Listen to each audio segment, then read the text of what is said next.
A beautiful ball is taking place, and in the ballroom, many enjoy themselves as they are led by the beautiful melody that echoes through the space. At the end of the dance with the princess, the gentleman thanks her for it. Then he bids her farewell. The girl barely has time to be alone when she already hears a terrifying voice asking whether she is enjoying the event. She obviously turns around in fear upon recognizing the voice of Duke Adler. Irritated at being ignored, he repeats the question he asked, leaving the princess quite nervous. She explains that she only danced with Archduke Kilian because she was told that the star of the night should be the first to do so. Her answer seems to have left him even more irritated, as he narrows his eyes while staring at her. To escape the situation, the princess turns and gives an awkward laugh, saying they are drawing too much attention standing in the middle of the ballroom, and suggests that they sit down. But before she can leave, the Duke stops her. Adler makes her turn so that their gazes meet, and then asks that the next dance be with him. His manner makes her even more nervous about the situation, but she obviously accepts his request. In the middle of the dance, the two talk. He comments that if she fell in love with him at first sight, what was she doing with another man? The princess denies having done anything other than making sure the banquet was running smoothly. Adler leans closer and says that he is quite conservative when it comes to his woman's past. Showing his psychopathic and jealous side, he adds in a whisper, "When I smell another man on you, I feel like tearing his life away," leaving her utterly terrified. In any case, there are some things the protagonist must never forget, no matter how busy she is, such as the fact that she reincarnated as a character in this romance where the man standing in front of her is a serial killer who will eliminate her. In fact, the timing could not have been worse. On her very first day in this world after transmigrating, it was right in the middle of a scolding the king was giving the princess for arriving late. For Charlotte, this makes no sense at all, since she has just arrived in that world. The man does not even give her time to process the situation before declaring that the next day the engagement between her and the Duke will be announced to the entire empire and that the wedding will take place in 6 months. Then he introduces her fiancé, Duke Irenaeus von Adler. Hearing that name awakens something in the princess, immediately making her remember why the surname is familiar, because at that moment she recalls the introduction of the novel she planned to read. Something she never even got the chance to do, because she ended up dying of exhaustion after staying awake for 5 consecutive days working. And now she is the heroine of that confusing love story, Vendetta Charlotte, without understanding how this happened to her. Her fiancé draws her attention by greeting her, interrupting her thoughts. At first, he seems like just a normal young man and a good match. He says that this is the first time they are formally meeting in the presence of His Majesty. Charlotte steps back a little and asks again whether that young man's surname is really Adler, but she cannot get an answer, as her father, irritated, demands that she speak respectfully to the man who will become her fiancé. He makes it clear that if she is about to beg to be allowed to marry Archduke Kilian again, he will not permit it. He adds that he regrets his daughter never acting with class, since she recently went to his office to throw a tantrum. But the girl is lost in her thoughts because she has no idea who Kilian is.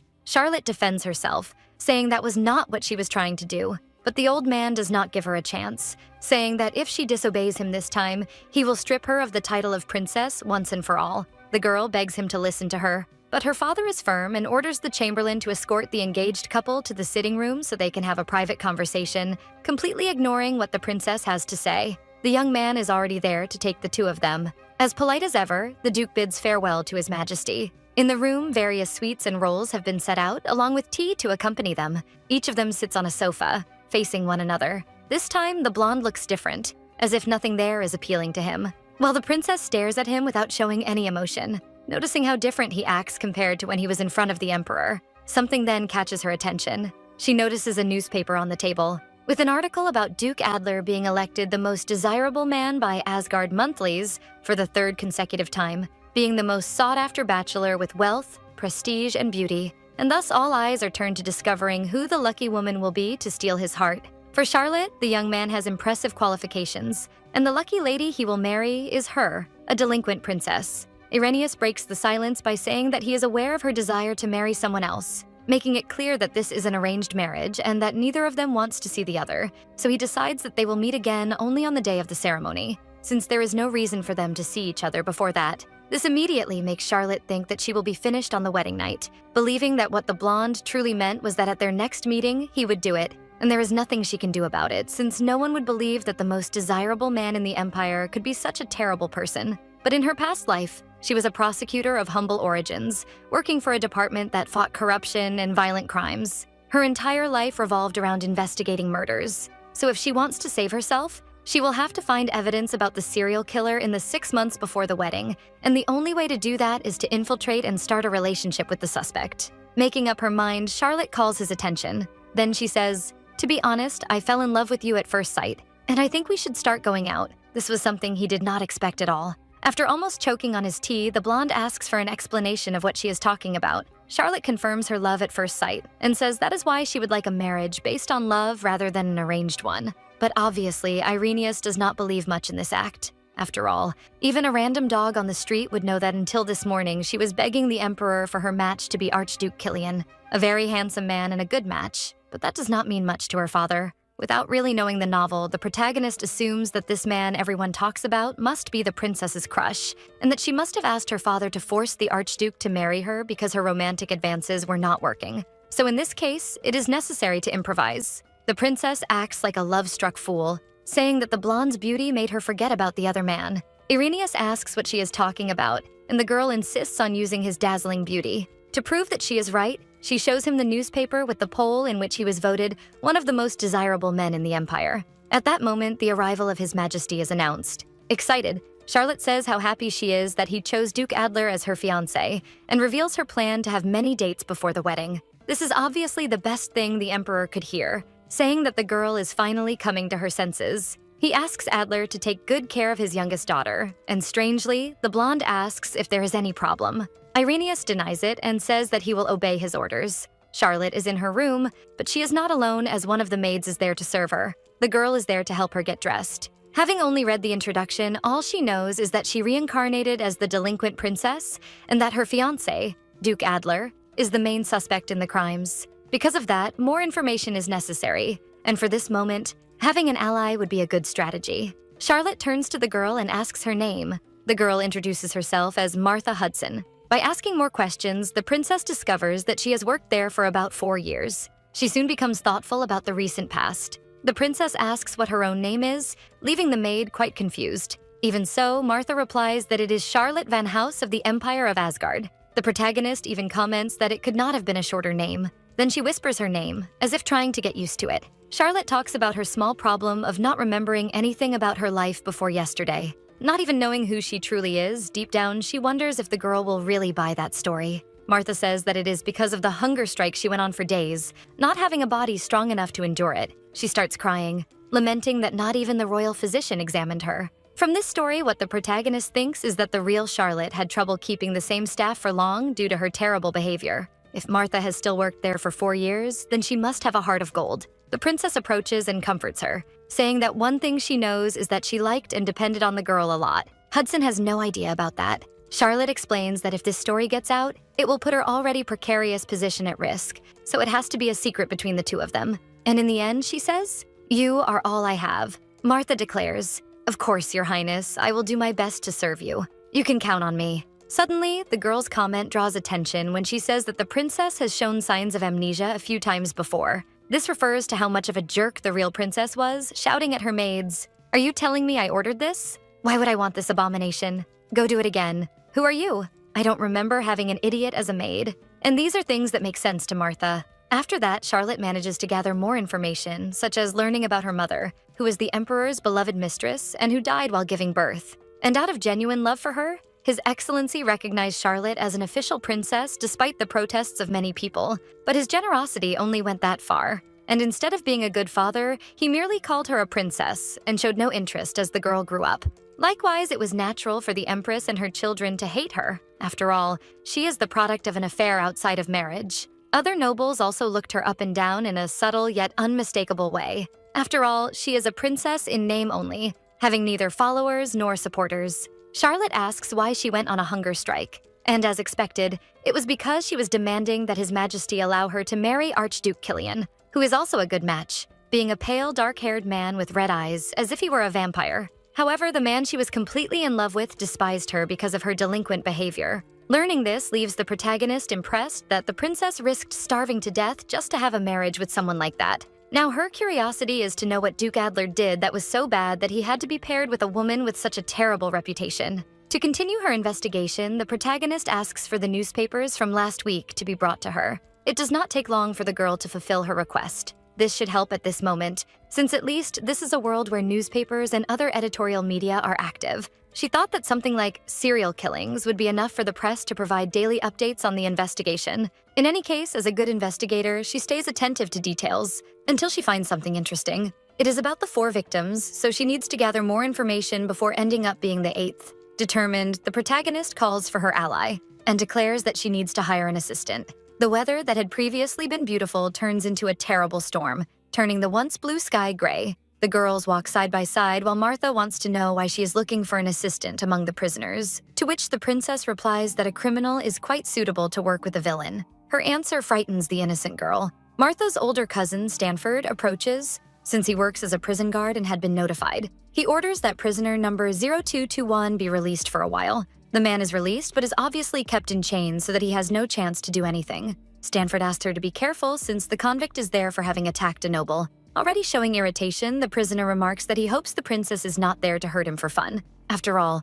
there is one thing he is sure they say about him. The man is like a mad dog who bites even nobles. As soon as she notices the princess trying to approach, Martha tries to stop her, but her cousin asks her not to interfere. Worried, she explains that Jonathan Watson assaulted a major who was his superior at the time, which is considered an offense against a noble. She risks saying that keeping the man around is far too dangerous, but Charlotte understands this and, confident in herself, asks the 2 of them to leave so she can have a private conversation. And thus, her request is granted. The princess makes it clear that she does not intend to hurt him, but that she would like to buy his loyalty. This leaves Jonathan confused, and he asks what she is talking about, thinking that even for him this is too crazy. Charlotte says that she will pay the bail and vouch for his character. Not foolish at all. The prisoner asks why she would do that, making it clear that he does not intend to become a toy in her hands. The princess stands up and seriously says that she does not like playing with people, so there is no need to worry about that. However, she wants something in return. She tells him about her plan to investigate some matters, and for that she wants an assistant for the next few months. Curious, Jonathan asks why she is making him this offer, and she says that she is there knowing that he is a former imperial investigator. The princess says that if he accepts her proposal, he will be hired as a palace employee and will receive weekly pay in addition to the bail amount. She will also pay all of his mother's hospital expenses. With a smile, she asks for his answer to the proposal. Returning the smile, the man says, "Should I call you master?" As soon as the protagonist arrives at the library, she causes a commotion. The young man stands up in a panic upon noticing her presence and asks for forgiveness. Charlotte asks if it is the first time he has seen a princess there and makes it clear that she will be seen there many times, and therefore expects him to be able to help her with her questions. The librarian is more than willing to help her, and then receives a list of requests. It does not take long for a stack to form on top of the table. He brings everything that was requested, leaving her very grateful for it. Charlotte studies the imperial family tree with the names of the nobility, the history, and the laws, intending to memorize everything and somehow become familiar with the place as quickly as possible in order to survive.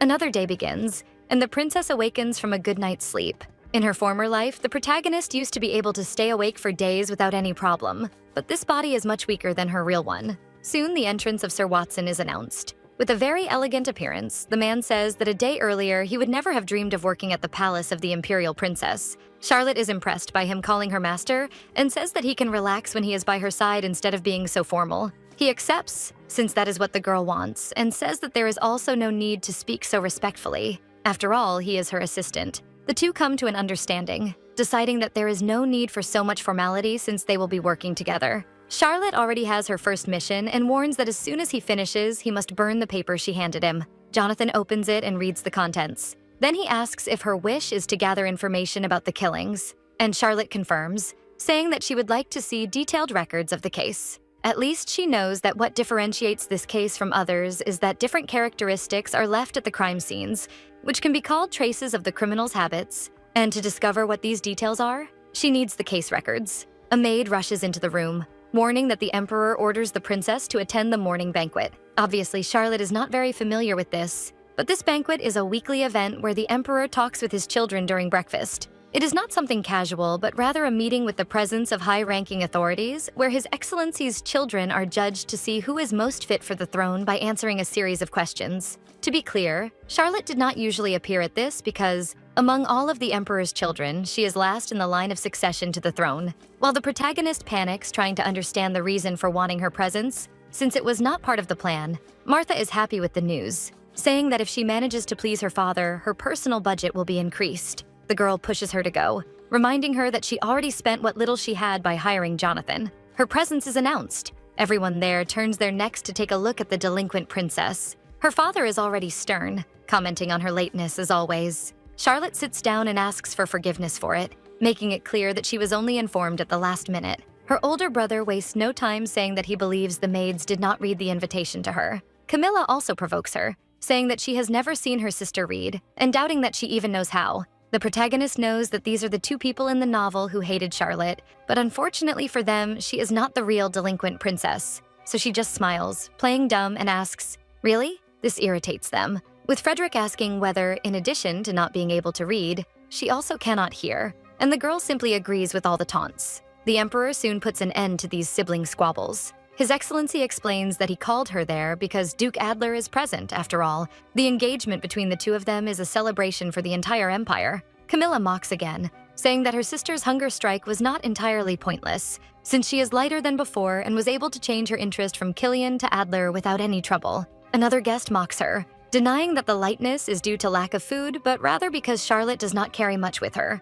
such as class and knowledge, which draws laughter from everyone present. The older siblings tease her, saying that there are only flowers in the girl's head. Camilla even looks to see if she managed to hit her, but Charlotte has that silly smile again, which leaves her quite frustrated. Charlotte then looks at her fiancé, but the man does not return anything at all, making the protagonist wonder what his problem is for looking at her that way. Even so, she does not give up and winks at him in a very cute way, making Irenaeus choke on his tea. The meeting continues with the eldest son. The issue at hand is that the harvest is abundant, which will cause the price of wheat to drop, so one brother's idea is to destroy the fields, reducing supply to maintain the proper value, while another suggests focusing on solving the cause and exporting the wheat to neighboring countries. Another guest comments that it is Charlotte's first appearance in a long time and asks whether she has any opinion on the problem. The girl sighs. This was already expected by her siblings, and Frederick warns that if she is going to say for the god of harvest to solve everything like last time, it would be better for her to stay quiet.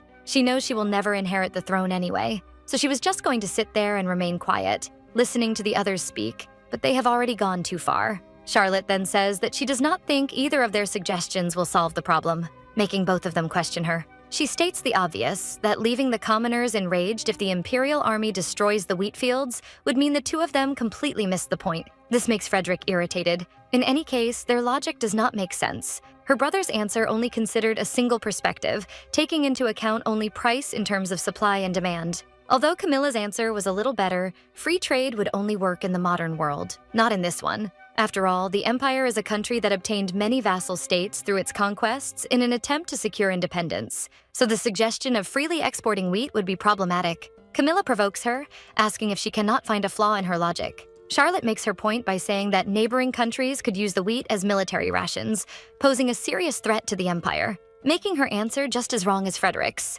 Then she concludes, "If that happens, we may have no choice but to ask the god of war to come help us." Charlotte stands up, ready to give her suggestion. For her, the best solution is to give up wheat cultivation, and instead, provide financial support to farmers so they can use some of those fields to grow fruit and vegetables, which would naturally reduce the wheat supply. This is the theory of trading volume and price discussed in microeconomics, and luckily the protagonist took the course in college, so no one can beat her at this. Camilla stands up, irritated, insulting her sister, saying that she is too stupid to understand such things, and she questions whether she really thinks that fruits and vegetables can grow in the same land used before. Confident, Charlotte says that it can be used for barley, which completely takes her sister by surprise. Her idea is to make alcohol from it and export it without fear of retaliation. The Emperor thinks it over and realizes that it makes sense. Her father is surprised and even comments that he did not know Charlotte had such a sharp mind, but of course, this does not please her enemies. To their horror, her father declares that from that moment on, his youngest daughter will participate in the morning banquet every week. Thus, that day's banquet is concluded. The two sisters end up crossing paths along the way. Camilla takes the opportunity to tell her not to get arrogant because she only got lucky this time. And Charlotte plays dumb once again and thinks that, compared to criminals, members of royalty are gentle even when they are insulting her. Her siblings leave the dining hall. This no longer matters. In any case, she has her own objective to worry about. As she is about to leave, Charlotte ends up crossing paths with someone else once again. This time, it is her fiancé and suspect number one. With a gentle smile, she asks whether he did not forget. Charlotte steps closer to him and mentions their meeting later that day. Then the two of them have their moment together on a beautiful sunny day, surrounded by lovely trees, accompanied by tea, just like last time. But there is only one difference. This time, he is openly observing her. Charlotte asks his full name and the Duke confirms it, as well as saying hers in full. The protagonist once again laments such long names. She asks if she can call him Renius, and obviously her request is denied. She even suggests that he call her by her first name, but Adler denies that as well. Charlotte smiles, suggesting that they really should take things slowly, and soon says that she has a few questions to ask. Getting into the spirit of her former self, she says, "You have the right to remain silent. Everything you say can and will be used against you," which obviously confuses Arrhenius, and the girl lets it slip that it is just a habit from her past life. Charlotte then takes some time to think of something better, and explains that the questions are meant to get to know him better, because as he already knows, she fell in love with him at first sight. Adler makes an observation and asks if that is how the princess looks at someone she fell in love with at first sight. Charlotte asks if he cannot see the burning desire in her eyes. Being more precise, it is the burning desire to catch the murderer. Remaining calm, the Duke simply picks up his cup, and to be fair, the protagonist admits that despite him being a criminal, she cannot deny that he is exactly her type. Irenaeus accepts her idea, letting her ask questions freely, promising that he will try to give only truthful answers. Charlotte is ready for her first question, which secretly is an interrogation for her investigation, so she hopes her fiancé is ready, because this will destroy him. Her first question is who the Duke's first love was. After interrogating him for quite some time, she manages to gather information such as him being 27 years old, having graduated from the Empire's military academy, having only one younger sister, and that his father died of unknown causes, but nothing about a first love, which makes Irenaeus question why she wants to know that. Charlotte says it is something crucial to know about her man's past, and the way she calls him seems to have affected him. The most important thing in a murder investigation is the motive. Since the suspect's past can provide clues, it is something very useful. And if a man killed his wife on their wedding night, it is logical to assume that he had involvement with a lover. The protagonist considers the possibility that the Duke already had someone and was then forced by the Emperor to marry his youngest daughter, questioning whether he committed the crime out of spite. Duke Adler draws her attention, making it clear that the girl is not in a position to judge someone's past. Charlotte laughs and says that she left her past behind this time, and in a way, she is right about that. She adds that now her fiancé is all she thinks about, leaving Irenaeus startled and somewhat surprised. The princess tries to make him comfortable, saying that he does not need to hide these things, because she is quite open-minded when it comes to her man's past. Even so, he insists that there is no first love and that he does not care whether she believes it or not, since it is the truth. So Charlotte takes advantage of this and asks if she is the first and last in his heart. Irenaeus confirms and asks if that is a problem. For her, it is very strange that the most sought-after bachelor in the Empire has never even had a relationship. This time, it is Duke Adler who wants to ask a question. The young man begins by saying that he has heard that when she dedicates herself to something, she tends to be quite persistent and asks whether she will act the same way with him. Charlotte soon realizes that he must be talking about her former obsession with Killian, and that he feels uncomfortable just imagining being treated the same way. But in this case, perhaps it is because by paying so much attention to her fiancé, she might discover that he is a criminal. Irenaeus continues, wanting an explanation for this kind of treatment all of a sudden, and asks what she saw in him. Despite putting on her silly face as usual, the protagonist has no idea what the young man meant by that. Dazed by the question, she answers once again that it was love at first sight, and asks whether more than that is really necessary as proof. Duke Adler wants to know what she saw in him that she found so attractive, and since he is her type, it should not be that hard to say. This makes Charlotte nervous, knowing that if she does not answer quickly, she might make him suspicious. So she talks about his hair, shining like the morning sun, his blue eyes like a crystal clear lake, his porcelain skin, how his upturned nose makes her feel as if she is looking at a statue, and his full lips. The princess also mentions his broad shoulders and imposing height, as well as his sculpted body, his sweet yet chilling voice, and an elegant aura, and that considering all these attributes, she could not help but fall in love at first sight. Charlotte says all of this while deep down feeling that it all sounds made up. As for Irenaeus, he simply gives a basic response. I see. Finally, their meeting comes to an end. Martha is worried about her highness, who is sprawled on the bed, and the princess replies that she is fine, just mentally and physically exhausted. The dark-haired maid informs her that Jonathan is there and suggests that if her mistress is tired, she can send him away. She realizes that Charlotte is not in condition to go to the sitting room at the moment, and the girl agrees with that. But the problem is that the young man is there because of the requested work and cannot simply be sent away, so the princess asks her to have him come to the bedroom, which leaves Martha somewhat surprised. Charlotte remembers that it was Martha herself who said she was not in condition to go to the sitting room, not to mention that her reputation is terrible, so she believes that this will not make things any worse. As soon as Sir Watson arrives, the protagonist apologizes if this is rude, but explains that she is far too exhausted to leave the room. The young man is understanding and, as expected, has with him what was requested in the morning. It is a copy of the Imperial Police investigation records, and she asks how he managed to get that. Jonathan simply says that it is a trade secret. The document contains precise information. The first victim was 16 weeks ago, a 20-year-old woman who was a governess living at Count Morstan's residence, who was brutally killed on a weekday afternoon. The second was a week later, a 30-year-old man, head chef of a high-end steak restaurant called Sholto Steakhouse, who was also killed with a rope inside his own workplace late at night. 10 weeks ago, it was the turn of the third victim, a 40-year-old woman who owned a small bakery, a place frequented mainly by common people, who suffered the same fate as the others while walking to do volunteer work on a weekend morning. The last one was 8 weeks ago. This time a man of the same age, the secretary of Marquis Dost, an imperial official, and the incident occurred near his home in the early hours of the morning. All of them met the same end, with a rope. Jonathan says that the perpetrator is suspected to be a man in good physical condition, at least 180 centimeters tall with military training, and she asks whether the cases seem to be random without a clear motive. What is known is that Duke Adler is a fit man who graduated from the Imperial Military Academy, but there are many men like that in the Empire, so this is not sufficient proof that the culprit is really the blonde, which is why Charlotte's mission is to discover the exact motive and the criminal's method. She asks whether it would be difficult to check the crime scenes or the bodies, and since the last crime happened 2 months ago, Jonathan believes that everything has already been cleaned and the body destroyed by time, leaving only the investigation records, which is bad for helping the princess. Jonathan asks the reason why Her Highness is investigating this, and she gives the same answer she received before. It's a trade secret. The young man says that he only does the work he is given, so in any case, the reason does not matter. And he asks if there is anything else to do. Charlotte asks him to investigate Duke Adler. As expected, the man says that he is her fiancé and says he is sure she knows him better.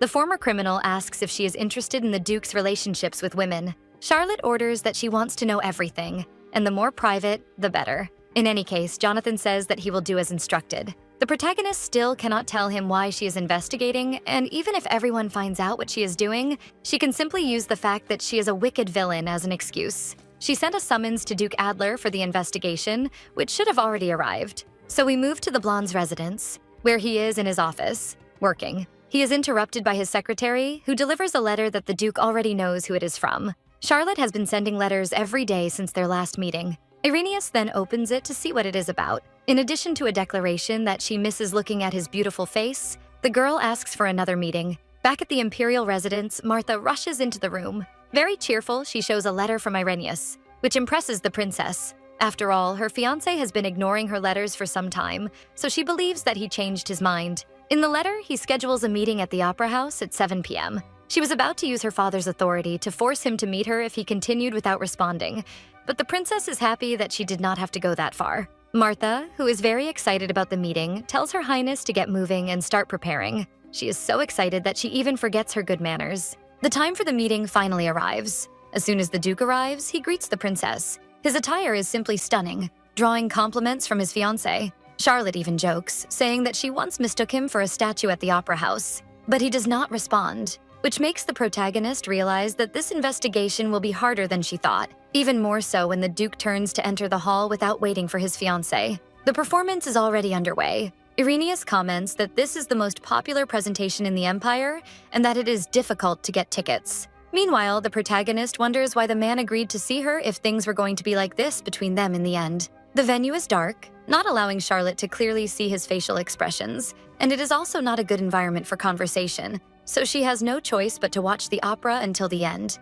And worst of all, Adler makes it clear that he does not want to be disturbed. Charlotte says that she would prefer to sit facing him and have a friendly conversation rather than watch a show like this, because it makes her happy to look at his face. Her wish is to go somewhere more private so that she can interrogate him properly. But the Duke's response is that he cannot do that every day, making it clear that they cannot meet all the time. He explains that his work schedule does not allow it, and that he can only see her once a week, which makes Charlotte put on a sad expression. Then Irenaeus increases it to twice, but no more than that. Despite expressing that she wants to see him every day, the princess is satisfied with that amount. After all, it is all she needs. Charlotte even plans that next time she will take him to a private place. Lost in these schemes, the girl ends up falling asleep without noticing and is awakened when everything is over. She becomes startled, realizing what happened. The hall that was previously dark is now fully lit, revealing that everyone has already left, leaving only the staff who are cleaning up the mess left behind. Desperate, she realizes that it may have ended quite a while ago.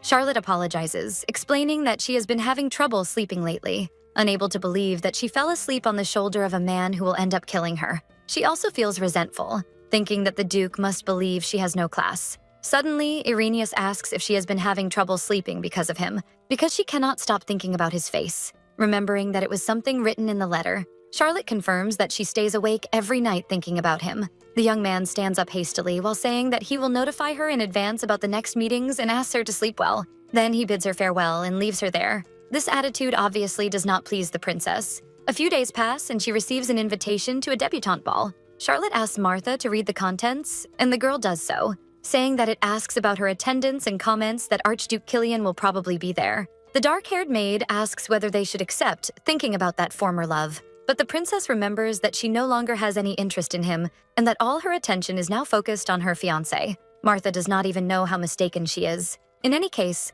the servant says that she will send a letter to the Morstan household, saying that they will not attend, but hearing that name catches the protagonist's attention. Then the maid explains that the ball is for the Count's daughter, Lady Marilyn Morstan. Charlotte asks to see the letter. Serial killings usually have time intervals without much variation between them, but the one she is investigating does not follow a pattern. They occurred 16, 15, 10, and 8 weeks ago, and she finds it strange that another one did not happen during the last interval. Meanwhile, seeing her mistress in silence, Martha believes it is because she has not completely gotten over Killian. But returning to the protagonist, according to the documents Jonathan gave her, the first victim was the governess of the Morstan household. Seeing that there was no specific time pattern in the crimes, she concludes that the perpetrator does not kill people when he feels like it, but rather when he has a motive. She thinks that if she goes to the place where the victim used to live, she might be able to find clues that point to the motive. She quickly tells Martha that she has changed her mind. Charlotte then decides that she will go to the debutante ball. This makes the servant happy, and she comments that it will be the first time the princess meets Killian since the engagement, wishing that she will be especially beautiful. And once again, Charlotte makes it clear that she has no more interest in the young man. Suddenly, the dark-haired maid becomes discouraged, because she remembers that Her Highness does not have a dress to wear, which makes no sense to Charlotte, who goes to her wardrobe and looks at the pieces she has available. She looks at all the dresses there. Martha, in disbelief, questions whether she is really going to wear any of those to the ball, and comments that even though it is the princess's style, it might be more sensible to wear something different for this occasion. To Charlotte, her dresses are still bright and lively, having no idea what the girl means. And this causes a great hysteria in Martha, who shouts. Outside, the other maids lament poor Martha, who has to put up with the delinquent. Looking at the options, there is a snow-white dress with beads that could very well be a wedding dress. Another one is short, with a deep neckline and an open back, in a striking scarlet color, and one made of lace that looks like a giant pile of cotton candy. Martha realizes the amnesia and reminds the girl of her habit of always buying extremely flashy dresses because she wanted to draw Killian's attention, while the protagonist thinks that besides being flashy, they are insane, since they are not her style at all. At least one of them Charlotte did not find as bad as the others, but that one was used recently at Lady Irina's wedding and even had a veil to complete the look. Knowing this story, Charlotte questions why no one stopped her from doing that, but poor Kate did not have a good fate when she begged to at least not wear the veil. At least the princess convinces herself to buy a new dress. But Martha reminds her that the entire month's budget was used for the bail and hiring of Sir Watson. Desperate, Charlotte asks for a solution. The dark-haired maid goes to the wardrobe and takes the only option to wear. She takes the dress and shows it to the princess, who panics, refusing to wear that. The protagonist is in yet another meeting with her beloved criminal. Charlotte tells the blonde that if he is busy, he does not need to be her partner at the ball. Her words make him stop. Irenaeus then asks why she sent him the letter, which she does not even remember. So the Duke takes from his pocket the one she sent a few days ago, where, in addition to a provocative declaration,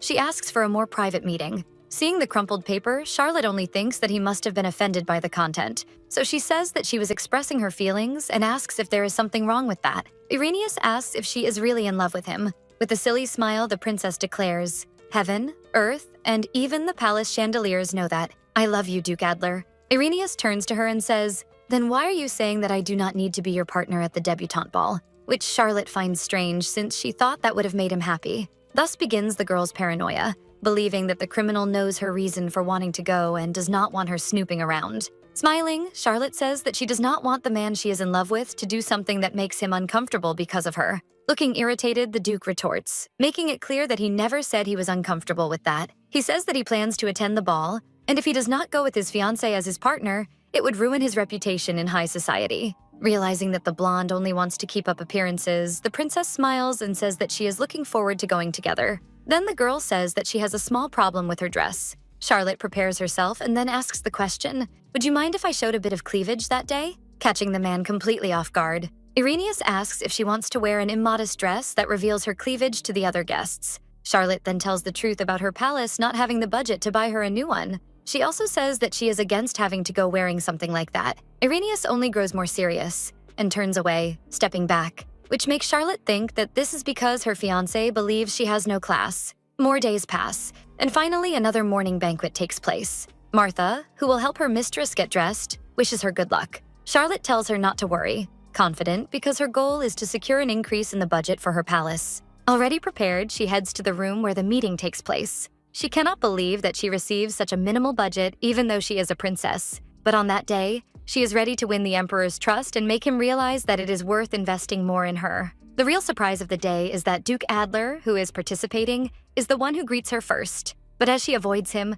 her attention is drawn to something else. Her middle sister shouts that the head chef should know about her nut allergy. She then demands that the servant remove the dish. The woman explains that the chef is absent due to a family emergency, and still irritated, Camilla demands that the servant herself eat the pancakes. While this is happening, one of the guests begins the banquet. The servant removes the pancakes under the angry gaze of the princess. This time, the topic is the impact that the decrease in the number of mana stones and mages has on the empire, and what the future course of action should be. Charlotte is surprised to hear this, since no one had said that this world had magic. So her strategy is simply to listen to her siblings' answers first, like last time, and prepare for her turn. But fate is not very favorable to her. And since she led the debate the previous week, she is chosen to start that day's discussion. The servant brings a new dish to Princess Camilla, who refuses to eat. The emperor, ignoring the scene, demands that his daughter speak. Charlotte is nervous. After all, she does not have a good answer for this, and she is certain that everyone will think she was just lucky that day. Suddenly, there is a scream and someone falls to the ground. The servant is on the floor, writhing, as foam begins to come out of her mouth, leaving Camilla frightened by the scene. On the ground, the woman continues to convulse, leaving everyone frozen in terror. The delinquent princess quickly stands up and goes to the woman. Camilla, who is behind her, asks what she is doing. Charlotte performs a quick analysis of the body, seeing the lips and fingertips turning purple, as well as bright red blotches on the skin and breath exuding the smell of bitter almonds. She turns around and orders that no one touch anything in the dining hall, not even bringing anything close to the mouth or nose especially. Among the shocked crowd, one person catches the protagonist's attention. She stares at Duke Adler there. The problem is that this method of killing is different, so there is no chance it was the blonde's work. After a long sigh, Charlotte reveals that it is cyanide and that someone used it to poison the banquet participants, leaving everyone shocked. With the ensuing commotion, the banquet participants are prevented from leaving, which generates murmurs all around as well as certain suspicions. A knight present thanks the princess for preventing a major crisis from happening. An investigation is carried out, confirming that cyanide was mixed into the powdered sugar on the pancakes and was also found in the kitchen's salt shaker. With all this, Charlotte only says that she was lucky. Then she remembers earlier, when the servant was carrying out her duties. Someone sprinkled poisoned powdered sugar onto the food in the plate, and as she carried the dish, she ate a bit of the food, thinking it would be a waste to throw it away, thus resulting in her poisoning. The princess asks whether the sous chef is the main suspect. This is because the head chef was absent, leaving the other in his place. The knight says that the man refuses to admit his crime and continues to claim that he had nothing to do with it, and as a last resort, they are trying to force him to talk. But to Charlotte, the culprit is the head chef. The problem is that he did not show up and, as explained earlier, claimed it was a family emergency. Charlotte argues that the head chef is the one who decides the menu every week, and is also responsible for managing the sugar and salt used in the kitchen. The princess is certain that something was done the last time he was there.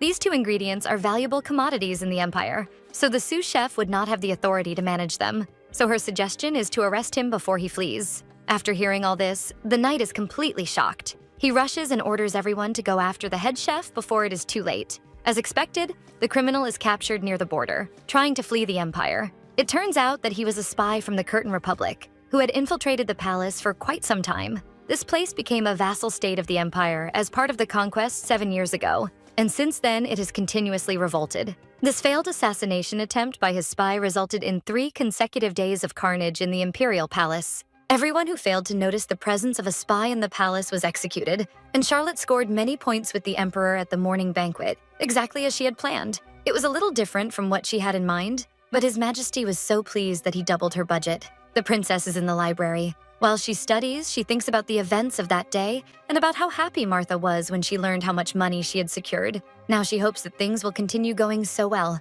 She stays there until she realizes that it is quite late. Having never stayed out until that hour, she worries that she needs to head back soon, even though she doubts that anything will happen. Charlotte then makes her way back to the palace. As she walks with only the moon as her light, a noise makes the girl freeze. She even starts thinking about the possibility that the head chef was not the only spy who infiltrated the palace to get rid of the imperial family. Besides that, many people there hate the princess, so she quickens her pace. The protagonist ends up tripping over a stone and consequently falling to the ground. Defenseless, the girl begins to scream for help. It does not take long for someone to appear. It is Jonathan, who ran over after hearing a scream, worriedly asking if someone was following her. Extending his hand, he asks if she is all right. Charlotte quickly gets up and throws herself into the man's arms. She begins to tremble, which makes him even more concerned. Suddenly, in the middle of the woods, a cute little cat appears. This was the girl's pursuer. Already safe inside the palace, Jonathan comes right after her, laughing that the girl had been asking to be saved from a cat. Annoyed, the princess turns around, defending herself by saying that she simply did not notice because it was very dark. Then she asks the man to stop laughing and tell her what he discovered in the investigation. The former convict asks if he should start with the part that will interest her the most. Pulling up a chair to sit down, he says that she can relax. With his investigation, he concluded that Duke Adler's personal life is impeccable, with no scandal involving a woman, which almost makes him feel bad for wasting such good looks. But this kind of thing is what interests the protagonist the least. Continuing the story, the same cannot be said about the blonde's father. Irenaeus has a complicated family history, with his mother having passed away 5 years ago from a chronic illness, and thus the current duchess is his stepmother. Wanting to know more, Charlotte asks what their relationship is like. They are not very close, but apparently the young man adores his younger sister, Lady Blair, who is his remaining blood relative. Another thing the girl asks is whether he knows the reason the Duke did not enlist in the Imperial Army after graduating from the academy. However, that is something only Irenaeus himself can explain. Everyone commented on how unusual that was, since in Asgard, having experience in the Imperial Army facilitates social advancement. The Emperor, being so passionate about conquests, gives excellent treatment to soldiers, so it is strange that he did not go. This only makes him increasingly suspicious. Going deeper into the matter, Jonathan then reveals that the governess of the Adler household was the first victim of the criminal they are investigating. Charlotte is interested and wants to know more. Recalling the earlier incident, Jonathan jokes, asking why someone so fearful who screamed in terror at a cat would investigate something like serial killings. The princess denies being afraid of the animal and says that she was simply alone in the dark and did not know what to expect. Sir Watson asks whether she does not have a personal guard to protect her, but according to Martha, Charlotte dismissed all her guards because none of them looked like Killian. The man almost cries over such a foolish reason, and irritated, the girl defends herself, saying that she was going to hire new guards anyway. Jonathan then asks, "How about I protect you, Your Highness?" With that decided and knowing this story, Martha demands that Sir Watson do a good job protecting the princess, and they accompany the princess to the boutique. Escaping the frightening stairs, the new personal guard asks if he can really be there, but it is hot outside, and Charlotte needs help choosing the right dress, which surprises Martha, that the man also has the right to give his opinion. Getting closer to the girl, Charlotte whispers for her not to overdo it, reminding her that Jonathan is there protecting her for free, something the little brat had almost forgotten. Martha, all smiles, praises Jonathan for his good work. Another young man appears, informing them that since Lady Morstan's debutante ball is approaching, most of the dresses have already been sold. Martha says that they should have gone earlier, but for the princess it is fine, and she only needs to take the most discreet and conservative dress among those remaining. The young man who is still there is shocked to hear Charlotte say this, since her reputation with dresses is quite different. Meanwhile, the protagonist asks her companions to sit down, and Jonathan comments that he has never been in a place like this before. The girl explains that she will try them on one by one, asking them to give their opinions. The first dress is something very modest in a dark blue tone, and to Martha, it does not do justice to the princess's beauty. For Jonathan, the second dress makes her look like a cupcake covered in icing,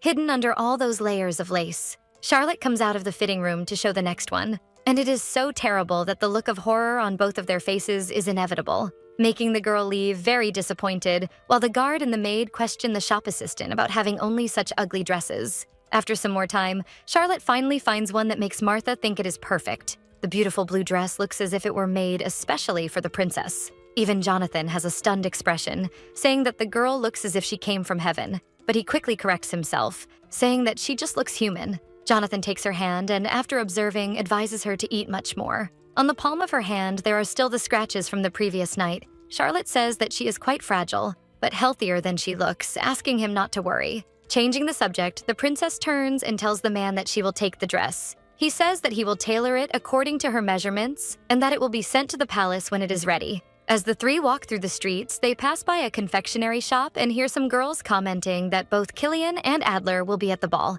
They have fun imagining that it will be a huge spectacle and betting on which of the young men will become the target of obsession. The black-haired woman says, "I can't imagine how distressed you must be with someone like that about to become your sister-in-law." This does not last long until they notice the princess's presence. At least the three girls stand up, saying that they are already leaving, but Charlotte suggests that they have some tea. After all, it is not every day that they meet like this. The protagonist hopes to get more information there. Wanting to know how they know Lady Morstan, Charlotte only receives gossip about the girl being in a relationship with Lord Henry. Trying to get a clue about how they met, the subject turns to House Fragonard being renowned perfumers who would obviously invest in their business. As far as is known, at least these three women are from families that support Camilla and as such act as her loyal followers. So they accepted having tea because they did not dare refuse a princess's invitation, but in fact, they do not want to talk to Charlotte. The girls continue talking about investments, certain that they will benefit from being contracted, and the black-haired one intends to use the profits to open a salon.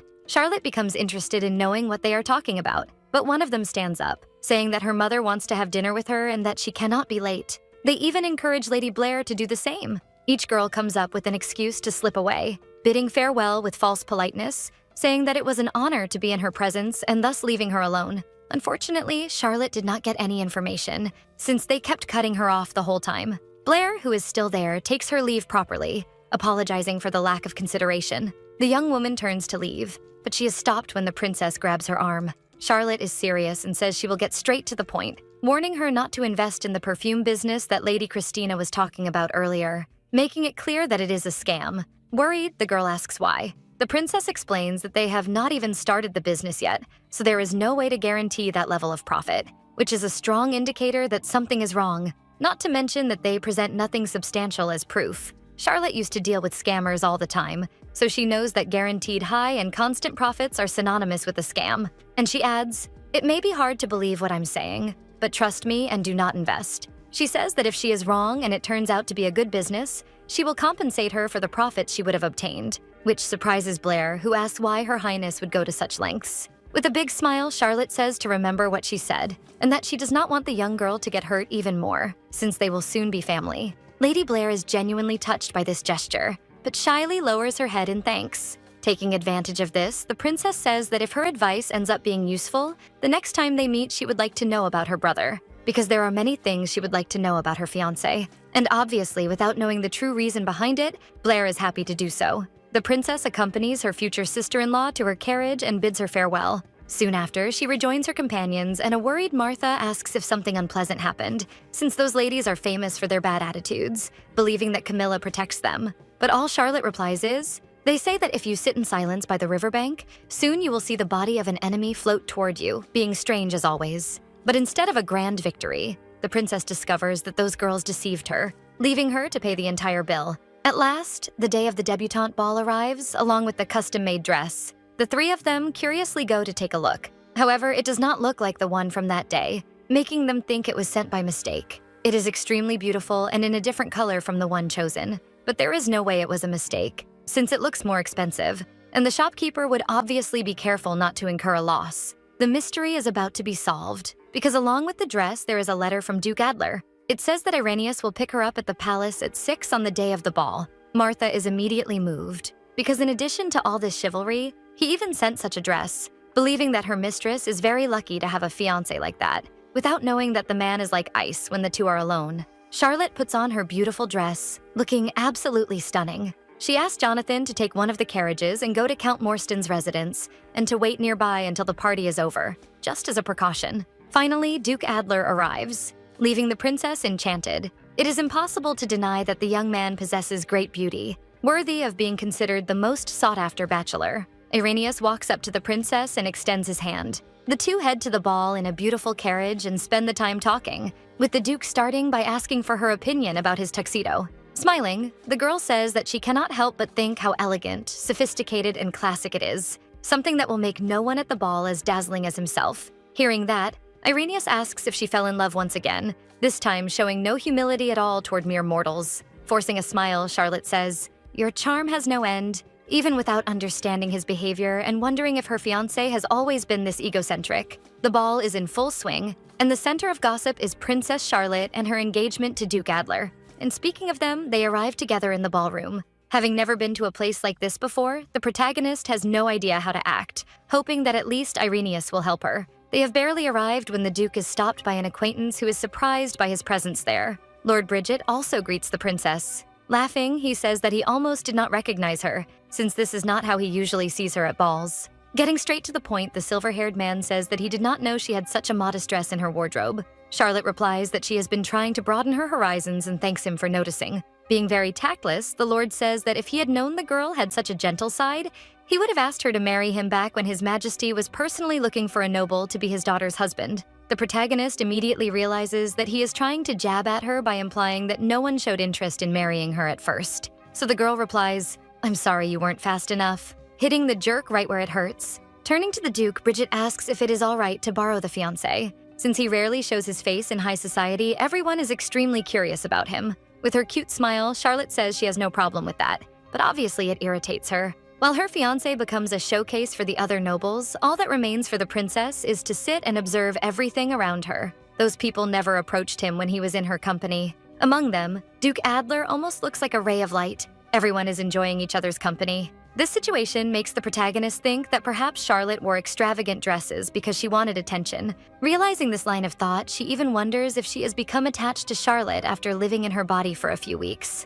In that sense, she even finds it good that no one pays attention to her presence, because she has work to do. In the middle of her attempt to investigate, the princess ends up bumping into someone. It is the Archduke of the North, James von Killian. The man abruptly turns away to leave her path. Killian saw no need to ingratiate himself with the imperial family, just as he did not hesitate to humiliate Charlotte for her obsession with him. In a way, the man is responsible for the princess being treated as a joke by everyone. So at the very least, the protagonist wants to restore Charlotte's honor. Actually, her own honor. So before he disappears from sight, she says that this is no way to treat a princess of the empire. After all, he should be aware that turning his back on a member of the imperial family constitutes an offense against royalty. Killian turns around and asks if she has now changed her strategy to blackmail. Charlotte makes it clear that the next time she sees him, and he does not show behavior that makes her feel the need to reprimand him, she will accuse him of lèse-majesté. With that, the girl asks permission to take her leave. This seems to wound the Archduke's ego,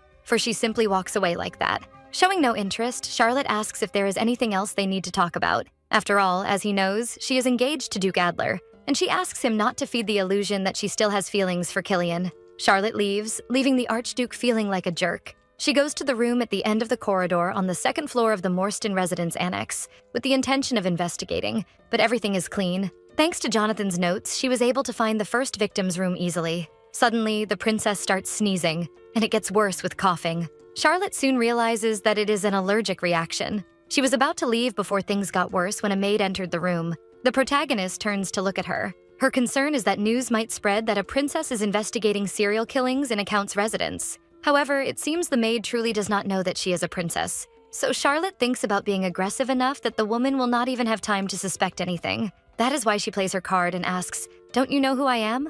Acting like the real Charlotte, she questions whether all the servants of House Morstan are incompetent. The red-haired maid lowers her head, apologizing for that, and the princess continues her act, complaining about the dirty place that left her with hives all over her body as soon as she entered. The maid apologizes once again, but says that she is mistaken about one thing. She explains that the allergy was not caused by dirt, but probably by peaches, because the person who used to occupy the room was always experimenting with fruits. She also says that she heard every corner was full of fuzz, and that some maids also developed hives while cleaning the place. Thinking about it, Charlotte does not know what connection Peaches might have with the crimes, if any, this being just more information about the victim. Maintaining her performance, the princess says she will let the poor behavior slide this time. The protagonist quickly leaves the room, relieved that her imperial status was apparently not noticed. As she walks down the corridor, Charlotte hears an argument coming from one of the rooms, the subject being that they lost a lot of money to Lord Ian, who fled. Apparently, they are the ladies from that day at the confectionery.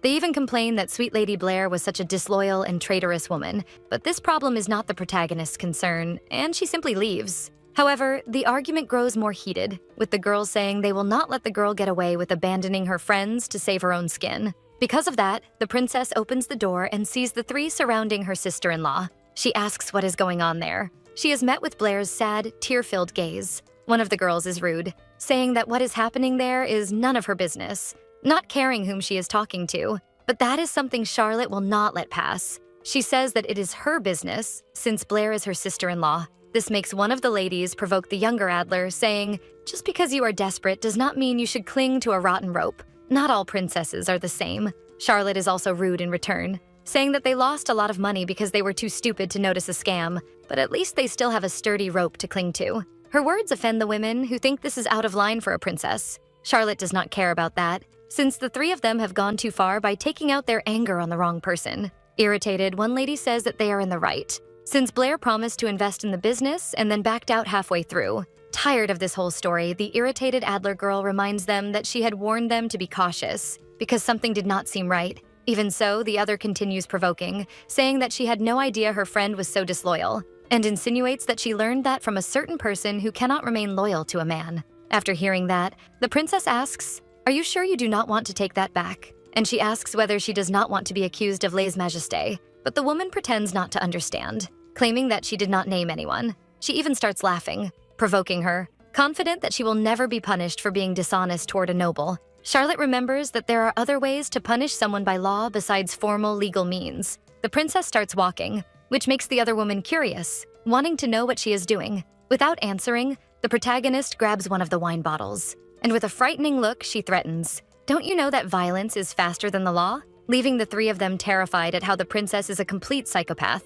They then run away, afraid of being hit. Now that only the two of them are left, Charlotte explains that she was not really going to use the bottle and was only trying to scare them.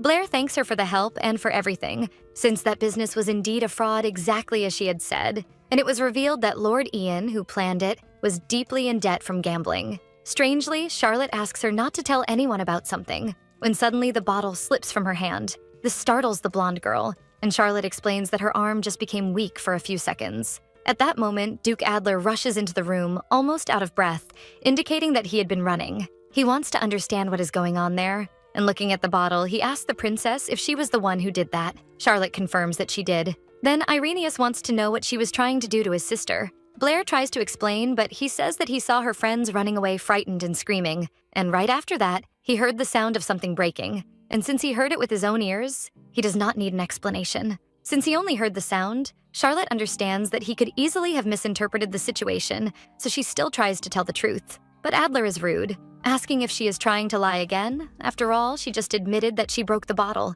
And he adds, "How can you stand there and lie when the mess in this room speaks for itself?" The young man asks her to stop lying, and says that he thought she had changed, but now believes that she can only hide her true nature for a certain amount of time. Charlotte can see in his eyes that he will not believe her no matter what she says. And she also thinks that he never really intended to believe her in the first place. So she leaves, even though she is the victim of that misunderstanding. In any case, it is a waste of time to talk to someone who is not even willing to listen. Charlotte is already outside, holding back her tears, since she did everything to help Blair, and understands that perhaps the Duke will hurt her because he does not like her. The princess holds the lace of her dress so as not to trip, and it is possible to notice her hands trembling. The thing is, she cannot go down, since her knees are almost giving out. So shaken, she does not even notice Jonathan's presence. The man asks how the dance was. Feeling weak, Charlotte says that she did not dance. He says she did not miss much, since it is just spinning around. Noticing her state and that she does not seem to want to go back to Duke Adler,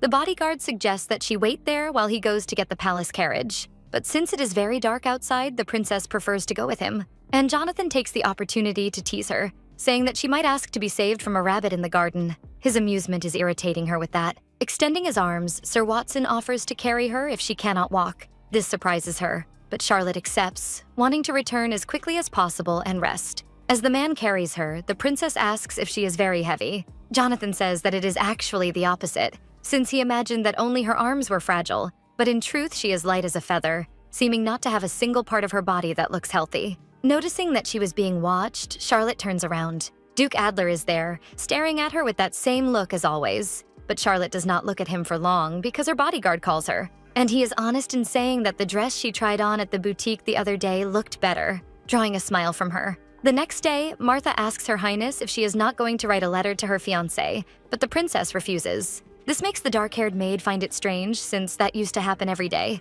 So curiously, she asks if they argued at the ball. The conversation is interrupted when Sir Watson rushes in, frightening the maid. Without much emotion, Charlotte makes it clear that she does not need protection that day, since she has no plans. But the man interrupts her, simply saying, "It's the 5th, obviously leaving her confused, not understanding what he means. It turns out that the 5th victim was found this morning, and surprisingly, the princess knows him. The victim is the commander of the Curtain Army, Lord Bridget. The Adler family is rich and prestigious, having as its main heir Irenaeus von Adler, or just Renius for short. Having inherited good genes from his parents, the boy grew up and became a man who attracts everyone's attention, always drawing praise, especially when he went to the Imperial Military Academy. But Renius's perfect life began to slowly go downhill. Once, he was informed that several young noblewomen had sent marriage proposals, to which the blonde replied that they should all be burned, putting his mother on alert. A young man who keeps the Duchess company greets her and takes his leave to step out, since her son has returned. The woman expresses her concern about her son's marriage and asks if there is any young lady he is interested in,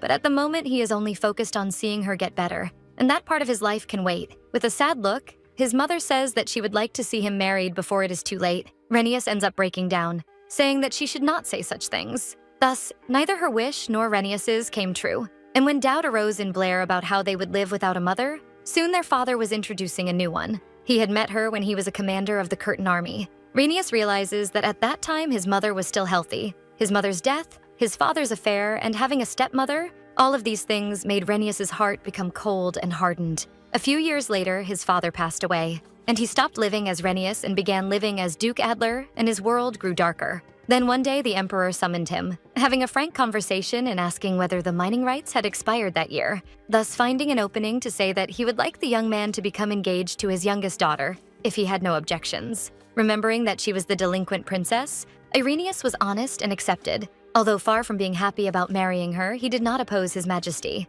And so we arrive at that day of the first meeting, when Duke Adler made it clear that it was all an arranged marriage and that they should only meet again on the day of the ceremony, making it clear that there was no reason to meet before then. The truth is that Duke Adler is marrying her solely to maintain the mining rights. But the young man did not expect the princess to confess and say that they should have a date. For him, the marriage was already unsettling enough, and the delinquent still wanted that. If it were not for the rights, he would not be in this situation. Yet the more time they spent together, the more the princess seemed to fall in love, like when Charlotte was delighted to learn that she was his first love. That is why Irenaeus asked what she saw in him, and that girl's answer was, to say the least, shocking.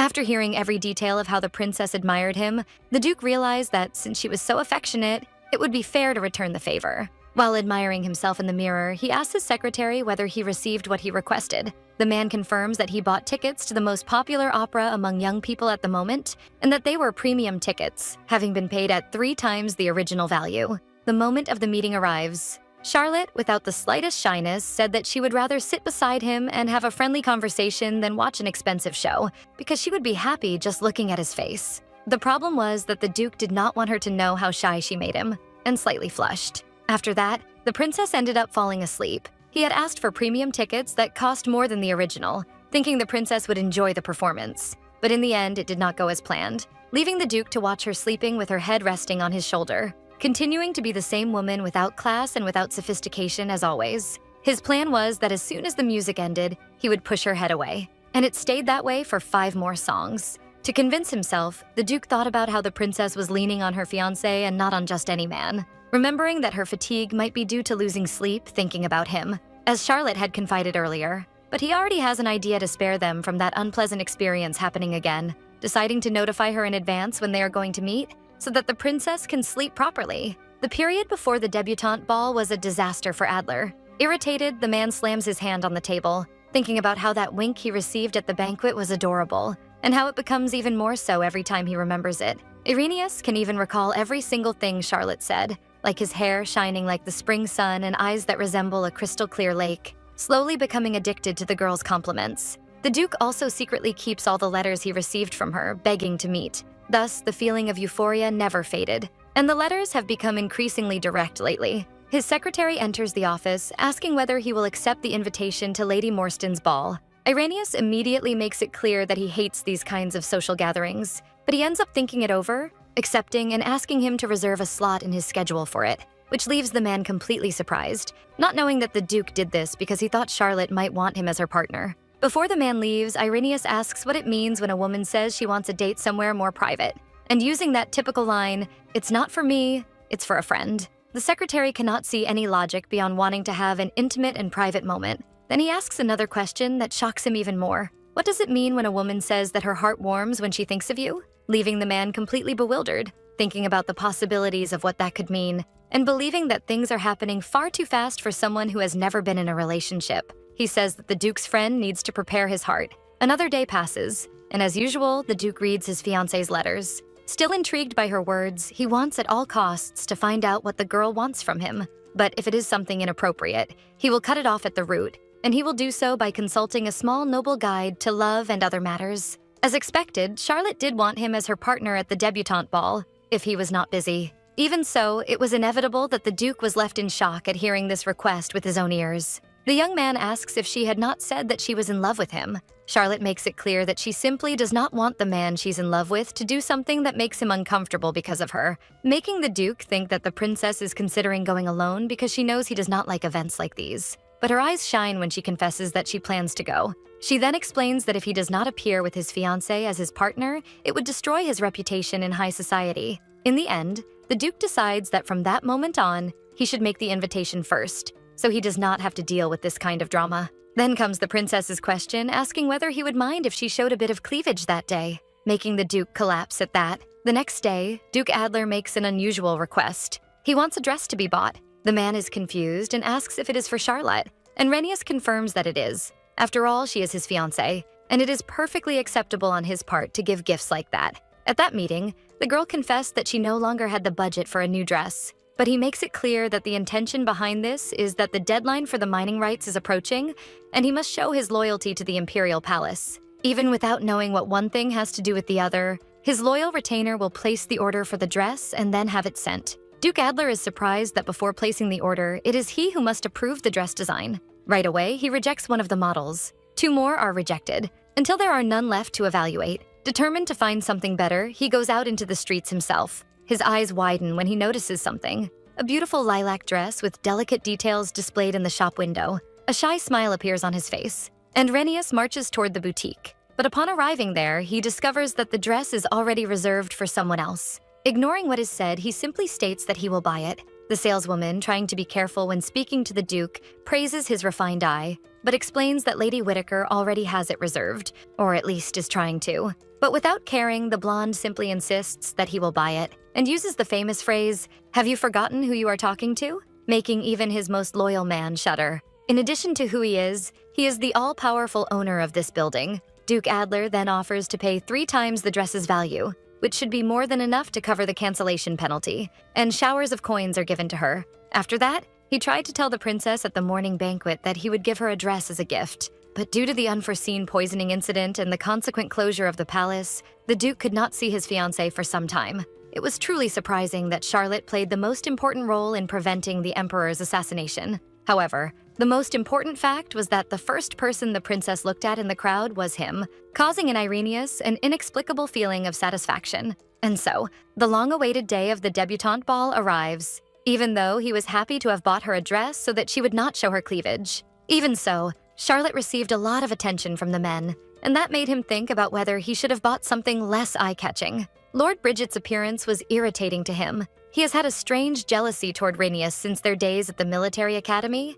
and it sends chills down the Duke's spine when he pretends to be his friend. Lord Bridget was tactless when he talked about Charlotte's gentle side, and said that if he had known, he would have asked her to marry him. Everything he says gets on the Duke's nerves, but at least he changes the subject and asks for permission to pull him aside. Charlotte accepted, not knowing that her fiancé wished she had refused. After all, isn't she in love? If only the princess had seemed a little upset, he could have used an excuse to stay there. As soon as they approach the other nobles, Bridget says, "I rescued him from the worst woman in the empire." People are surprised by his presence and even speculate that the princess caused a scene to bring him there. A woman whispers the gossip that the dress Charlotte is wearing was taken from Lady Whittaker. The true owner says she was so upset that she could not even sleep since it took a lot of effort to reserve that dress. And even so, the princess suddenly appeared at the boutique and demanded that it be given to her. Lady Whittaker was not in a position to disobey her, so she had no choice but to hand it over. And this generates unpleasant comments about Charlotte. Hearing all of this, Duke Adler wants to understand how the incident happened. She says that it happened while she was at the boutique and that if he had been there, he would have been horrified as well, claiming that the princess said horrible things. But this story does not seem true at all. Renius insists that he asks her a question, but she continues insisting that she is telling the truth. That is, until her eyes widen when the Duke reveals that he was the one who bought the dress. With that intense, frightening look, the Duke says, "I bought this dress at the boutique, and as you said, my shameless lady, but if my memory does not fail me, you were not there." Lady Whittaker begins to stammer, trying to fix her lie, and says that she heard it from the boutique owner. Another hole in this lie is that the owner did not know who the dress was for, because he simply bought it and later gave it as a gift to the princess, making it clear that he understood the fact that she accepted the reservation being canceled, and with Charlotte appearing at the ball wearing it, she invented an absurd story. Lady Whittaker will not let this go, after all. In any case, Charlotte is the reason the dress was taken from her, the real victim here. What she did not count on is the fact that Renius knows that, in addition to the boutique paying a penalty equivalent to the cost of the dress, they also provided a new one for free. And here he surprises everyone by saying that if she is going to lie, she should at least tell the story properly, because he will not tolerate anyone lying about his fiancé. All of this discussion causes a certain discomfort in the group. Although the lady had her dress taken, she still took advantage of the situation to create a malicious lie and further fuel Charlotte's bad reputation. Trying to calm things down, Lord Bridget says that the girl may have been mistaken, since the princess is well known for her bad taste and also for being a liar. Already disliking this man, Duke Adler does not hold back in saying that this is ironic coming from someone who is involved in all kinds of dirty activities in Cortina. The Lord defends himself, saying that he only did his job as a commander. Luckily, a girl steps into the middle of the group announcing the arrival of Archduke Killian, which ends up dragging everyone else away from the conflict, even pulling along the inconsolable Lady Whittaker. Duke Adler then looks toward a certain spot. It is the place where he left the princess, and she is no longer there, making him even think about the possibility that she also went after the heartthrob of the night. One of the nobles comments on the Archduke's popularity with women and then suggests that this be a moment just for the boys. Someone comments that Killian is quite naive. It is Bridget who says this, adding that if he has so many women clinging to him like that, he should enjoy himself a little, but he always pushes them away and never even touches them. But then he plants the idea that perhaps Killian has done it without anyone knowing. A sound of glass breaking echoes through the place when, upon hearing this, Duke Adler squeezes his glass with such force that it shatters. He says that the man has crossed the line by saying that to his face. Leaving everyone shocked, Bridget has the audacity to ask if he is defending the princess because she is his fiancée, remembering that he might even want to defend her, but that he is certain the girl is throwing herself at Archduke Killian at this very moment, as she always has. Renius calls out to him while delicately wiping his hand on a handkerchief, and declares that he will hold him responsible for what he just said. The dirty handkerchief is thrown at the jerk's feet. Duke Adler leaves without saying another word, but everything that was said leaves the man shaken. As he walks, Renius reflects on how tired he is of all this nonsense, and that if his partner were not a princess, he would never have appeared at this kind of event. Suddenly, he is forced to stop, having spotted his fiancée standing there, talking to the person he least wished it to be. In his view, Charlotte has that foolish, love-struck look as always, while Killian does not show much, but also does not seem to be hating the situation. But that is enough for Renius's eyes. Duke Adler does not even wait to see how it will all end, and heads off to a distant area to be alone, and takes the opportunity to reflect on a few facts, like Charlotte having tried to convince him not to go to the ball because Killian would be there. Then he remembers her saying that she had left her past behind and that now she only thought of him, as well as remembering Bridget saying with a big smile that Charlotte is known for lying about everything. Things begin to work in his mind. Suddenly, he hears the desperate screams of girls saying that the princess is a complete psychopath. He recognizes the girls as friends of his sister.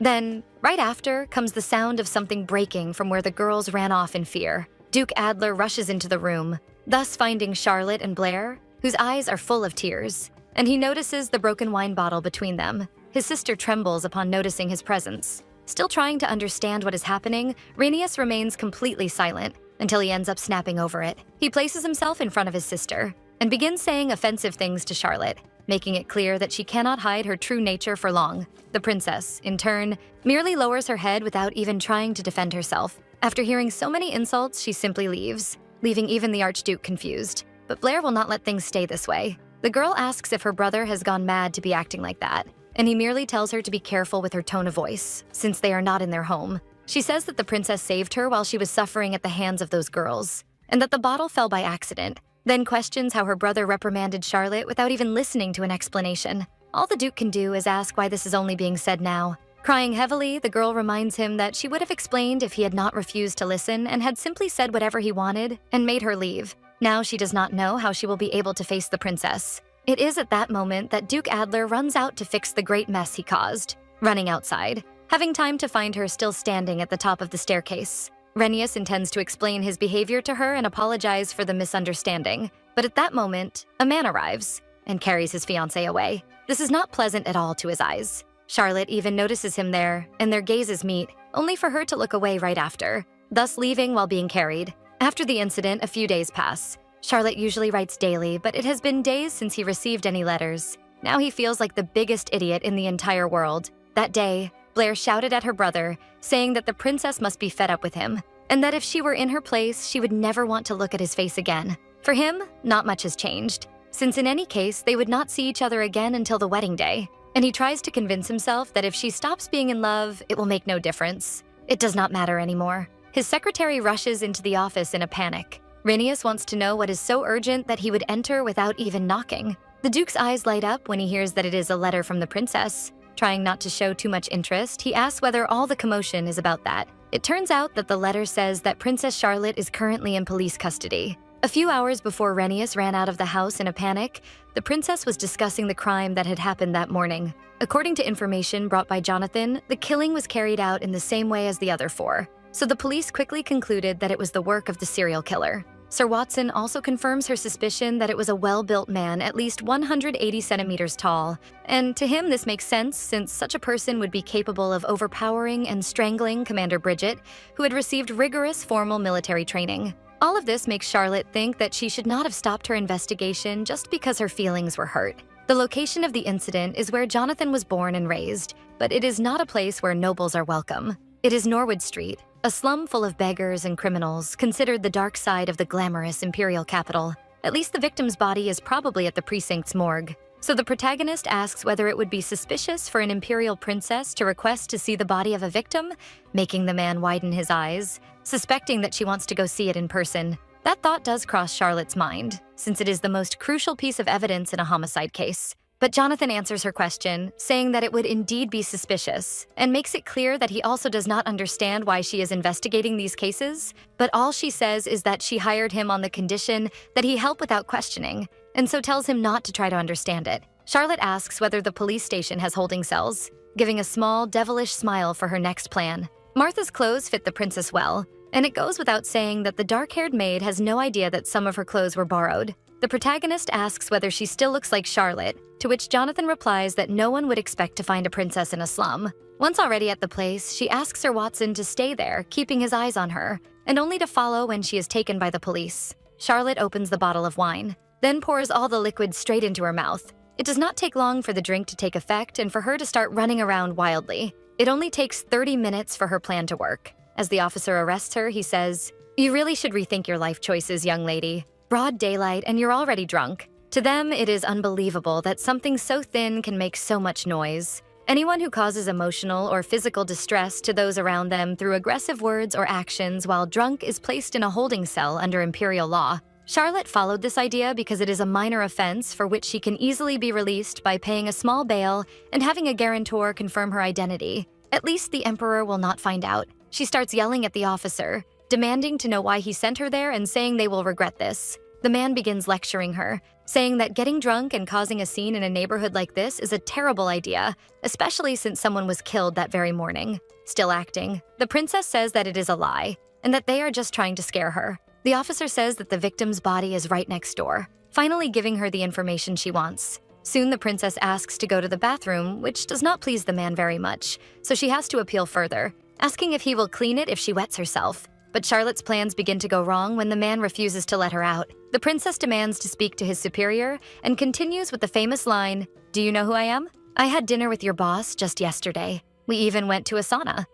We had tea." Charlotte makes an even bigger scene, saying she is about to pee herself and asking whether he will clean it, eventually making the man give in to her whims. This was quite easy since she used to deal with all kinds of criminals. Having even more luck that day, the morgue is not far from the bathroom, which greatly facilitates her plan. The officer says he needs to return to the crime investigation and asks the girl to do her little business and leave, warning her not to run away until her guarantor arrives. Fragile, drunk ladies are usually not kept under strict surveillance, especially since everyone is busy with the major problem of the day. Charlotte escapes during her trip to the bathroom and slowly opens the morgue door, peeking inside. Realizing that it is empty, she enters the room. What she is looking for is right there. The protagonist approaches and lifts the sheet covering the deceased. Her eyes widen at what she sees. At first glance, the mark of the crime is visible, indicating how Lord Bridget was killed. Activating her instincts from her past life, the protagonist begins to analyze the condition of the body, noticing that there are no signs that the commander tried to defend himself,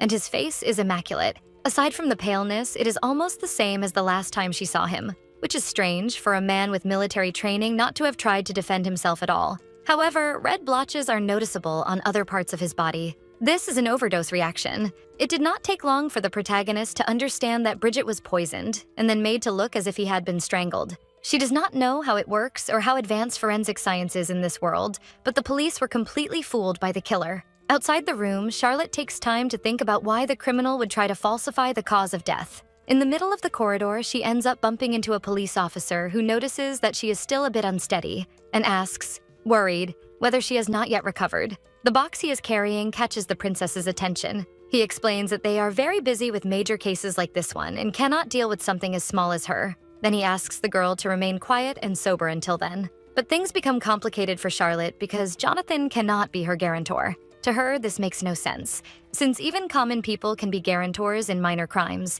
But Sir Watson reminds her that he is not just a commoner, but also a criminal on parole after she herself got him out of prison. Charlotte panics, not knowing what to do or whether there is anyone else who could help, which she quickly dismisses. Since if the Imperial Palace finds out about this, the budget increase she fought so hard for will be completely cut, until she remembers that there is someone who is not from there and who would still come to get her out. But she does not have many options if she wants to leave, so she asks Jonathan to send a letter in her name. And soon the Count arrives, completely exhausted and drenched in sweat. He then looks at his fiancée. Ranius wants an explanation of what is going on and with a broad smile lets out a compliment, saying that she looks great even soaked in sweat. And we have to agree. Once again, the man asks what she is doing there, and the princess simply says that she is sitting in a cell, as he can see. However, the Duke is not in the mood for jokes and asks if she was really arrested for public drunkenness, and wonders if that, in her mind, is a wig. Charlotte responds with great charm. Sometimes a girl just wants to let loose. Getting to the point, Charlotte asks him to get her out, since he is already there anyway, and of course, without telling anyone who she is. The police officers soon arrive and are surprised by the presence of His Grace there. While the men interact, the princess simply observes the irony since they are standing in front of the murderer they are looking for. The chaotic situation is that a police station is involved in an investigation, with a woman detained for public drunkenness and her fiancé confirming her identity to get her out, pretending not to be the criminal. Anyone would be nervous going to the place where their crime is being investigated, but Charlotte thinks this is not a big deal for a serial killer. In any case, Reincarnated resolves everything for her release. The two walk side by side, both somewhat uncomfortable. Then the princess breaks the silence, thanking him for what he did, since she could not think of anyone else to turn to. After all, despite everything, he is still her fiancé. Duke Adler surprises her by asking if she is hurt, since she had imagined that he would criticize her and once again throw it in her face that she can only hide her true nature for a certain time. Charlotte simply replies that she is fine, leaving him relieved. The protagonist regrets having called him that way and is about to say goodbye, but Renius interrupts her, saying that he had to clear his schedule because of her, and it is not as if he could schedule something else. Without any ceremony, the Duke invites her on a date, catching his fiancée completely by surprise, especially since it is right after he got her out of jail, this being the proper way to enjoy a meal. Finally alone, it is the perfect moment for them to talk, and Renius takes the opportunity to ask what the girl was doing in that place. Charlotte says she had heard about a famous pub on Norwood Street,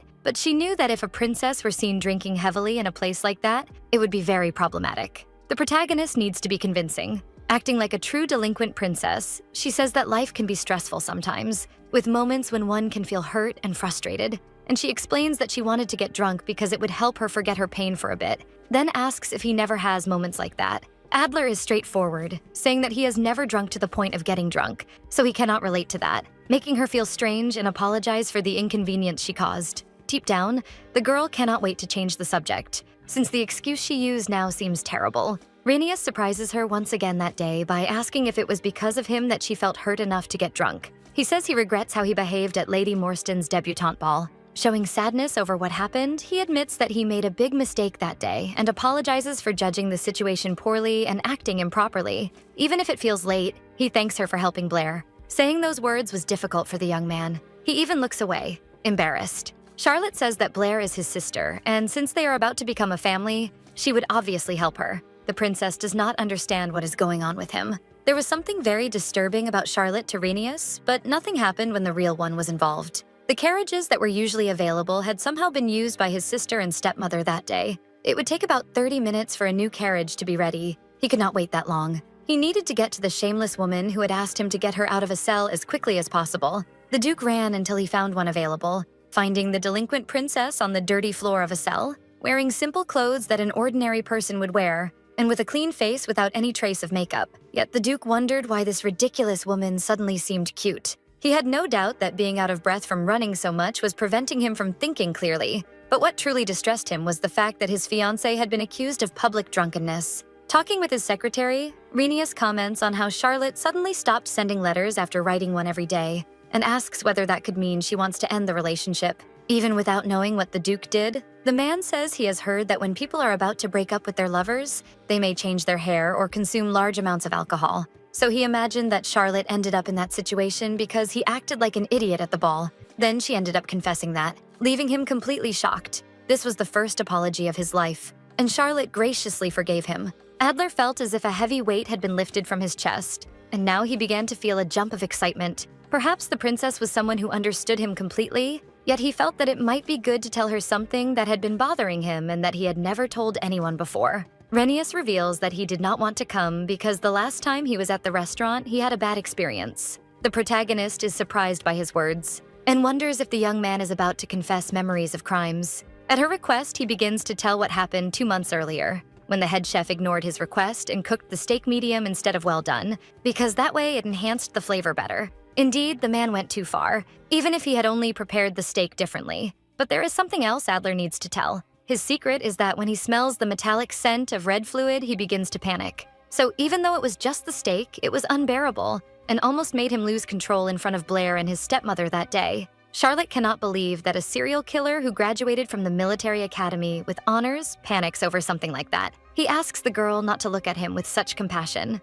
When his mother was vomiting her own fluids as she was dying, he was right beside her. Since that day, whenever he smells it, it becomes hard to breathe because the memories come rushing back to him. With this confession, Charlotte understands that this is the reason he did not enlist in the Imperial Army after graduating from the academy, and the young man confirms that he could not serve under those conditions. Rhaenys continues to open up and reveals that he even wondered whether his mother would still be alive if he had stayed instead of going to the academy. After all, his father was not a good caretaker for her. Charlotte laments the loss and, curious, asks whether anyone else knows. But she is the only one who knows, which makes her want to ask why he told her this. Yet even he himself is not sure of the reason. Then he says, maybe it's because we're about to become a family. Charlotte calls for the waiter and asks for her steak well done as well. Duke Adler says she doesn't need to do that for his sake since it's not so severe that he would smell the fluid on someone else's plate, and she replies that she simply wants her meat that way today. He thought she wouldn't be able to enjoy it as much if it were well done, but to Charlotte, meat is delicious no matter how it's prepared. The protagonist understands that witnessing the death of a parent is difficult for anyone, and the villain of this novel is no exception.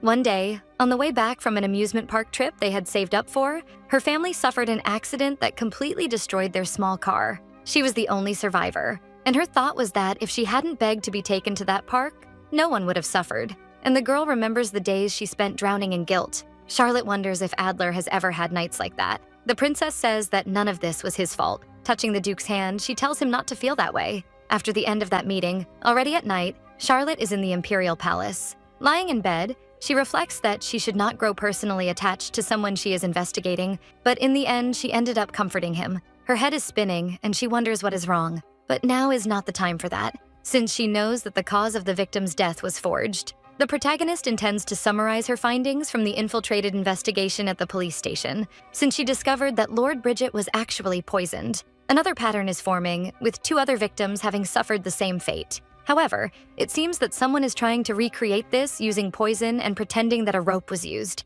Even without being able to examine the others, some things don't add up, such as the common knot that was clearly different from the one the serial killer used. Since all 5 victims had the same knot, it is highly likely they were made by the same person. So if it was poisoning instead of strangulation, this eliminates the need for the criminal to be a tall man with a large build. The princess remembers that a few days ago Blair told her something important about the first victim. The girl said that her brother dismissed the maid with the argument that she was not taking her work seriously enough, and she obviously lamented that something so cruel happened to her after she became Lady Morstan's governess. Taking this into account, and also the chef who cooked Duke Adler's steak differently without permission, both victims are linked to him in some way and also angered him. The protagonist wonders whether this is reason enough for a crime. Despite Renius having a cold personality, she doubts he would kill someone over something like that. But the reason Charlotte suspected her fiancé as the culprit in the first place was the introduction to the novel, which she only read briefly, and now she begins to question what if he is not the real murderer?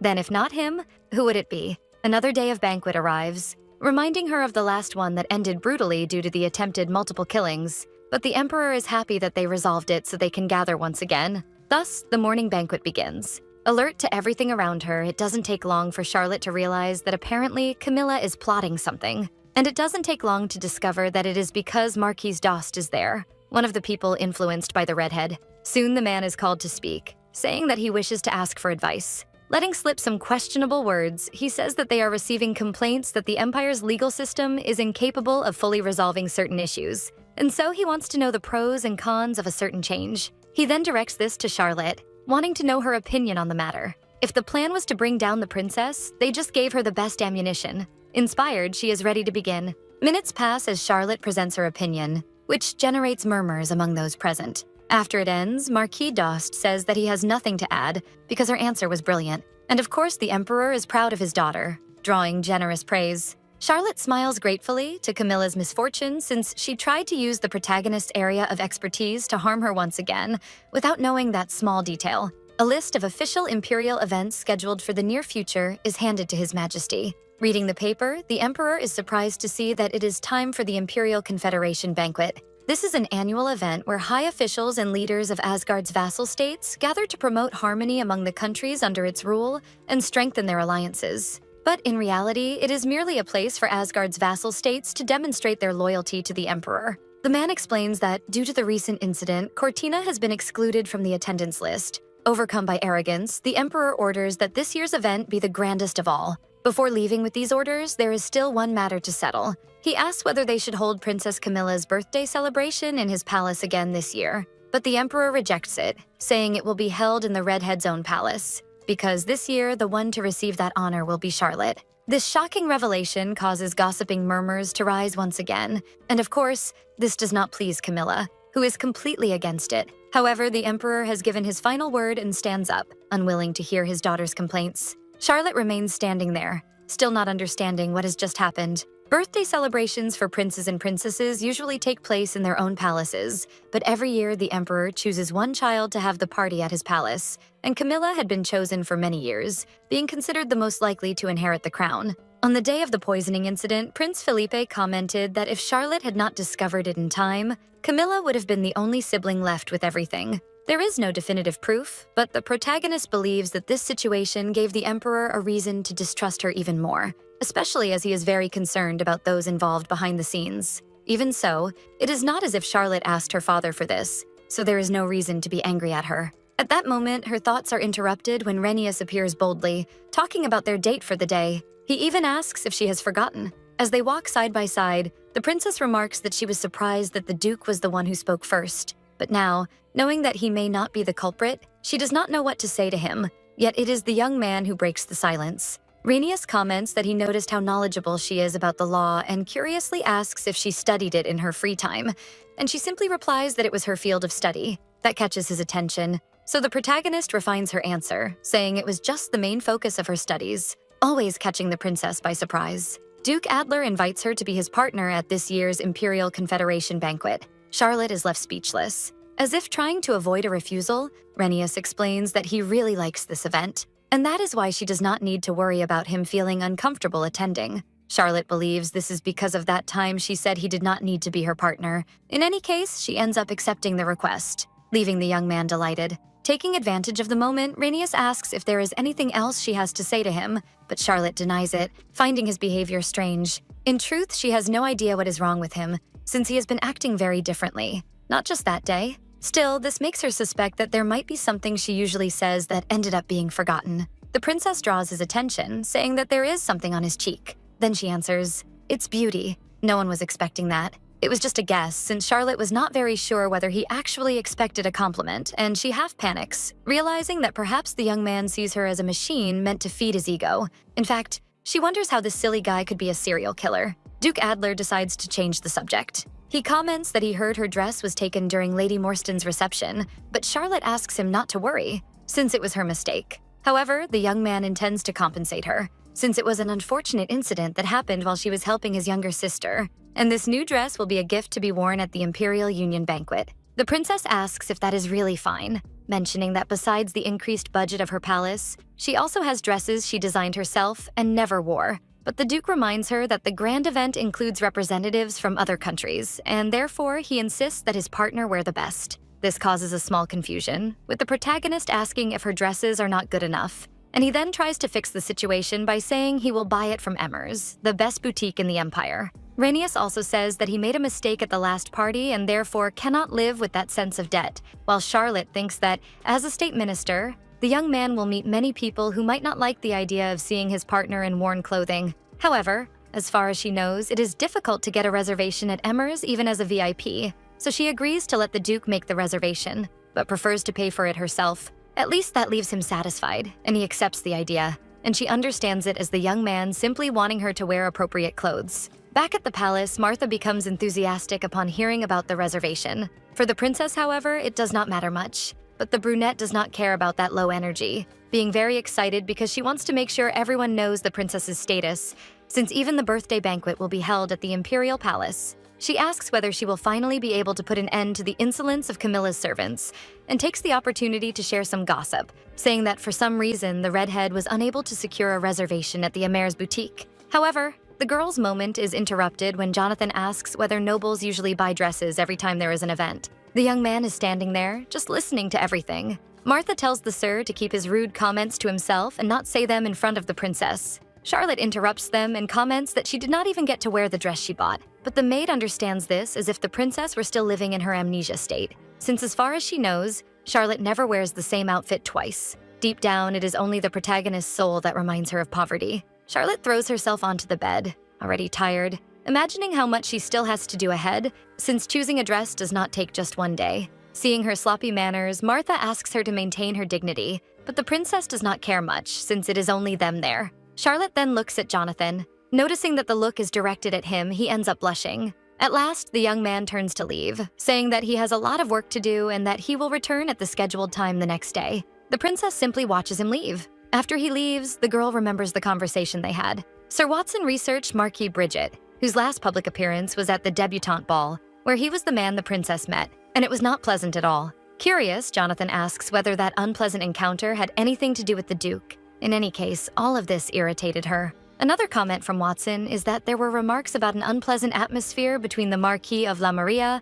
and Duke Adler that day. The young man realizes that the girl did not know much about it. But in any case, since that day, no one has seen the Marquis again. And as they already know, something probably happened to him. And once again, it is someone who had a small issue with Duke Adler. The only thing the protagonist cannot understand is why one of the nobles who rose in status within the Imperial Army appeared in Norwood. Jonathan's guess is that he went to meet a human trafficking gang based on the location. After all, the Marquis does not have a very clean reputation, and after joining the Imperial Army, he achieved great feats and became a leader in Cortina, being notorious for his harsh treatment of the local inhabitants. From what is known, war orphans were recently brought in, and it is said that they are involved in selling people as slaves within the Empire. Aware of the whole situation, Charlotte asks whether the Empire is not monitoring what is happening, which Sir Watson confirms, even though it is illegal and very inhumane. This causes a feeling of outrage in the man, since nobles of the Empire cannot be punished without proof. After all, the laws of the Empire are cruel only to common people.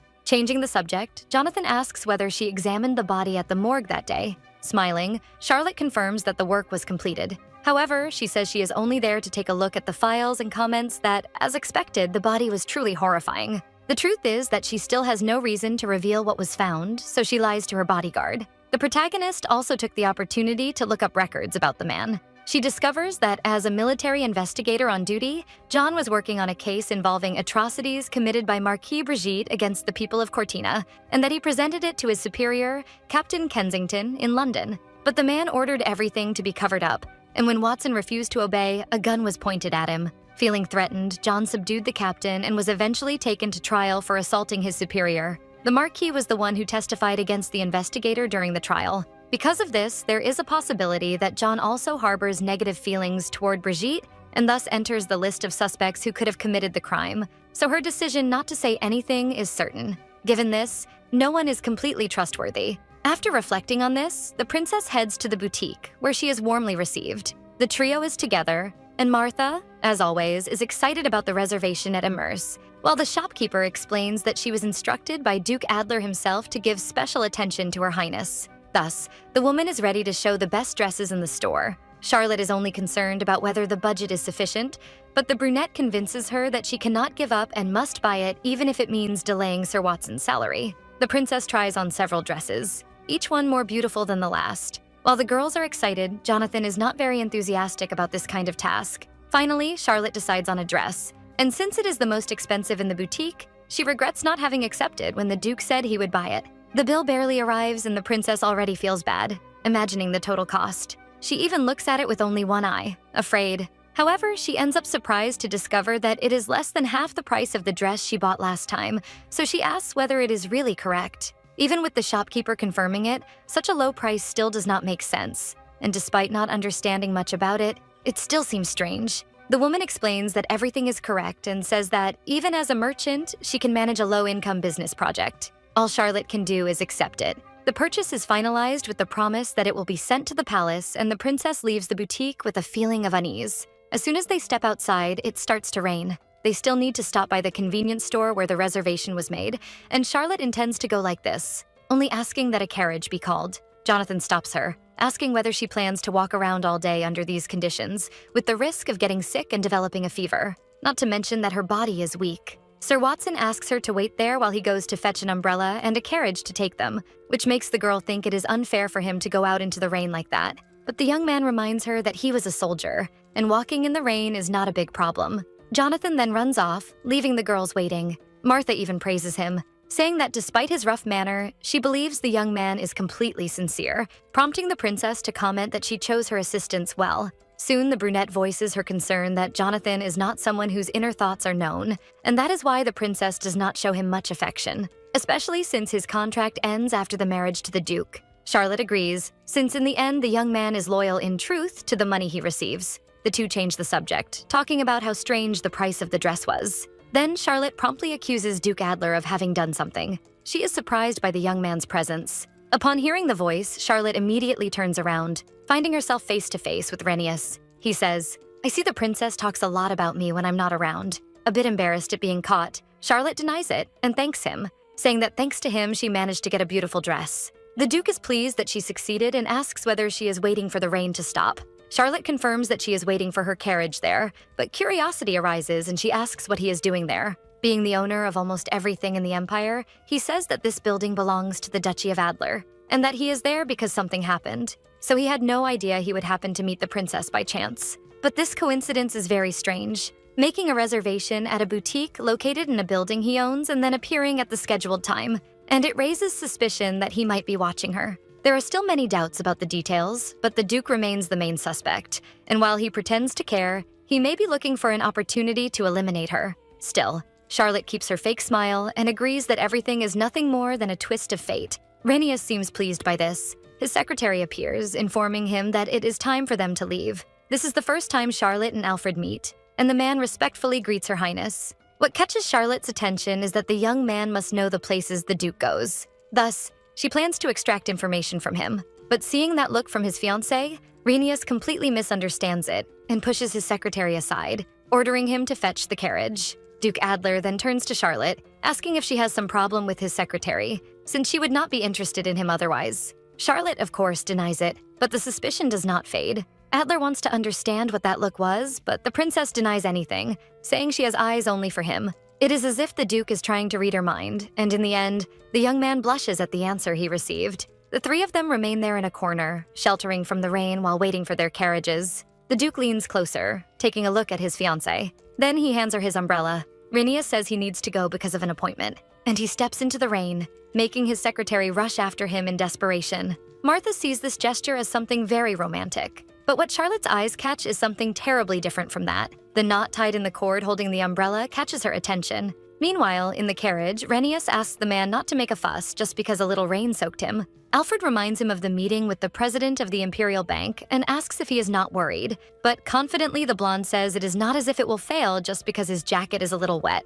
Rhenius shoots the man a serious look, questioning whether he has become too casual lately, but the young man denies it, reminding him that he was not the one who changed clothes twice that morning. He even hints that the visit to the building was to see the princess, but Rhenius retorts that his secretary has developed the bad habit of assigning meanings to his actions as he pleases. Changing the subject, the Duke asks whether he handled the matter at the boutique, and thus we discover that, as suspected, it was the Duke who covered the price of the dress, with Charlotte being charged only 10%. The staff were instructed to tell the princess that the amount was normal, as well as to reject all reservations from everyone else in the Imperial League, all of this so that, in the end, he would not receive any rent payment for 1 year. But he does not mind that, since he managed to do what he wanted anyway and still allow his fiancée to pay for the dress as she wished. Rhenius remembers Charlotte saying that they met because of destiny, and that brings a small smile to his face. The Duke is satisfied that, out of the entire Imperial League, the only person wearing an Emerus dress will be Princess Charlotte. Then we return to her, who is still waiting for her bodyguard. Jonathan returns, bringing the news that there were not many shops where he could buy an umbrella.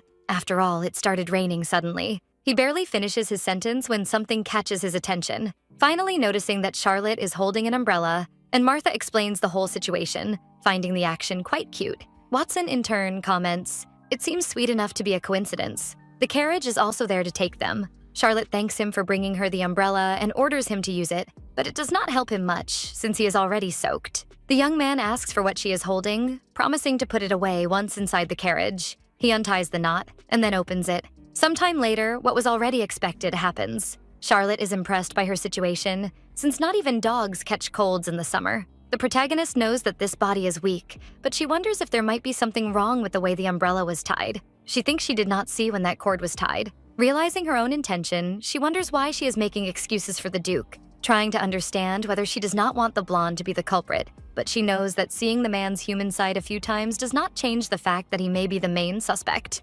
Meanwhile, Martha is worried about Her Highness's high fever. Not caring much about her condition, Charlotte only wants to know whether a letter was sent to Blair, apologizing for the tea meeting they were supposed to have. Suddenly, a maid appears, informing them that a guest has come to see the princess. Always attentive, Martha herself reminds them that the princess had sent apologies for her scheduled commitments. It turns out that the guest in question is Duke Adler. Of course, the brunette finds it romantic that he is visiting her while she is sick and is ready to bring him to the room, while Charlotte tries to understand how her fiancé knew he should come. In any case, Duke Adler enters the room, and he is surprised by the state the princess is in. Charlotte apologizes for being seen in such a disheveled condition. After composing himself, Rhenius says she has nothing to apologize for, and that he is the one who should apologize for coming to her room without prior arrangement, while the princess says it is fine, explaining that she cannot receive him properly because of her condition. Even so, the Duke wants to justify himself so there will be no misunderstanding. He says he is not the kind of man who invades a woman's room without reason,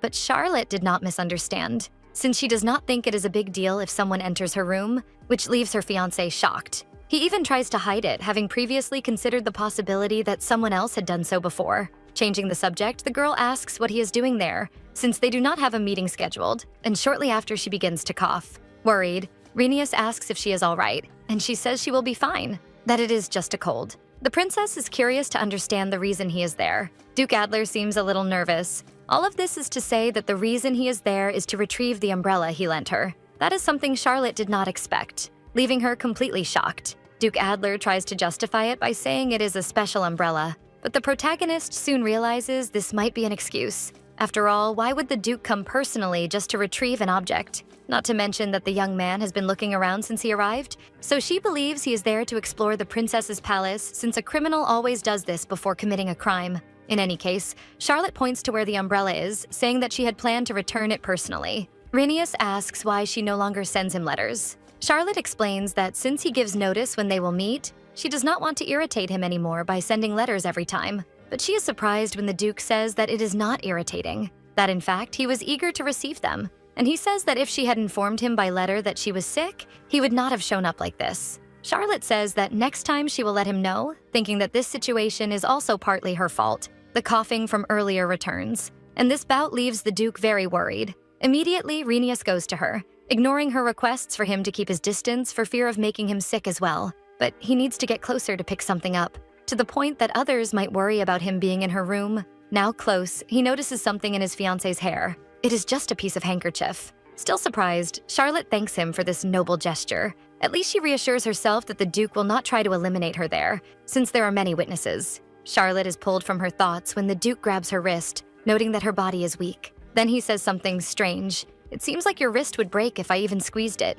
He also notices that her pulse is very fast, and the princess soon says it is because of the cold. Rhaenys tells her of a saying that one recovers from a cold by passing it on to another person, like a fiancé. He says he can do that. Charlotte is startled by this closeness and wants to know what he intends to do. But whatever the Duke intended to do is interrupted when Martha enters with the tea. The princess tries to play it off, while the young man simply steps back. Deep down, she is still nervous about what happened moments before. Martha draws her attention by asking if she saw the beautiful bouquet the Duke brought. Looking at the lovely flowers, the princess asks if they are for her, and Rhaenys confirms it, saying he picked them up along the way. The Duke says that he picked them from his garden, making the princess wonder if this is a joke. Rhaenys says that he has already finished the business he came for, so he will leave and asks her to take care of herself. It is surprising to Charlotte that her murderer is telling her to take care, but before the Duke leaves, she calls out to him. But it is too late, and the Duke forgets his umbrella. Realizing that it was obvious this whole story was a lie, now alone, the princess asks for the flowers to be placed in the living room,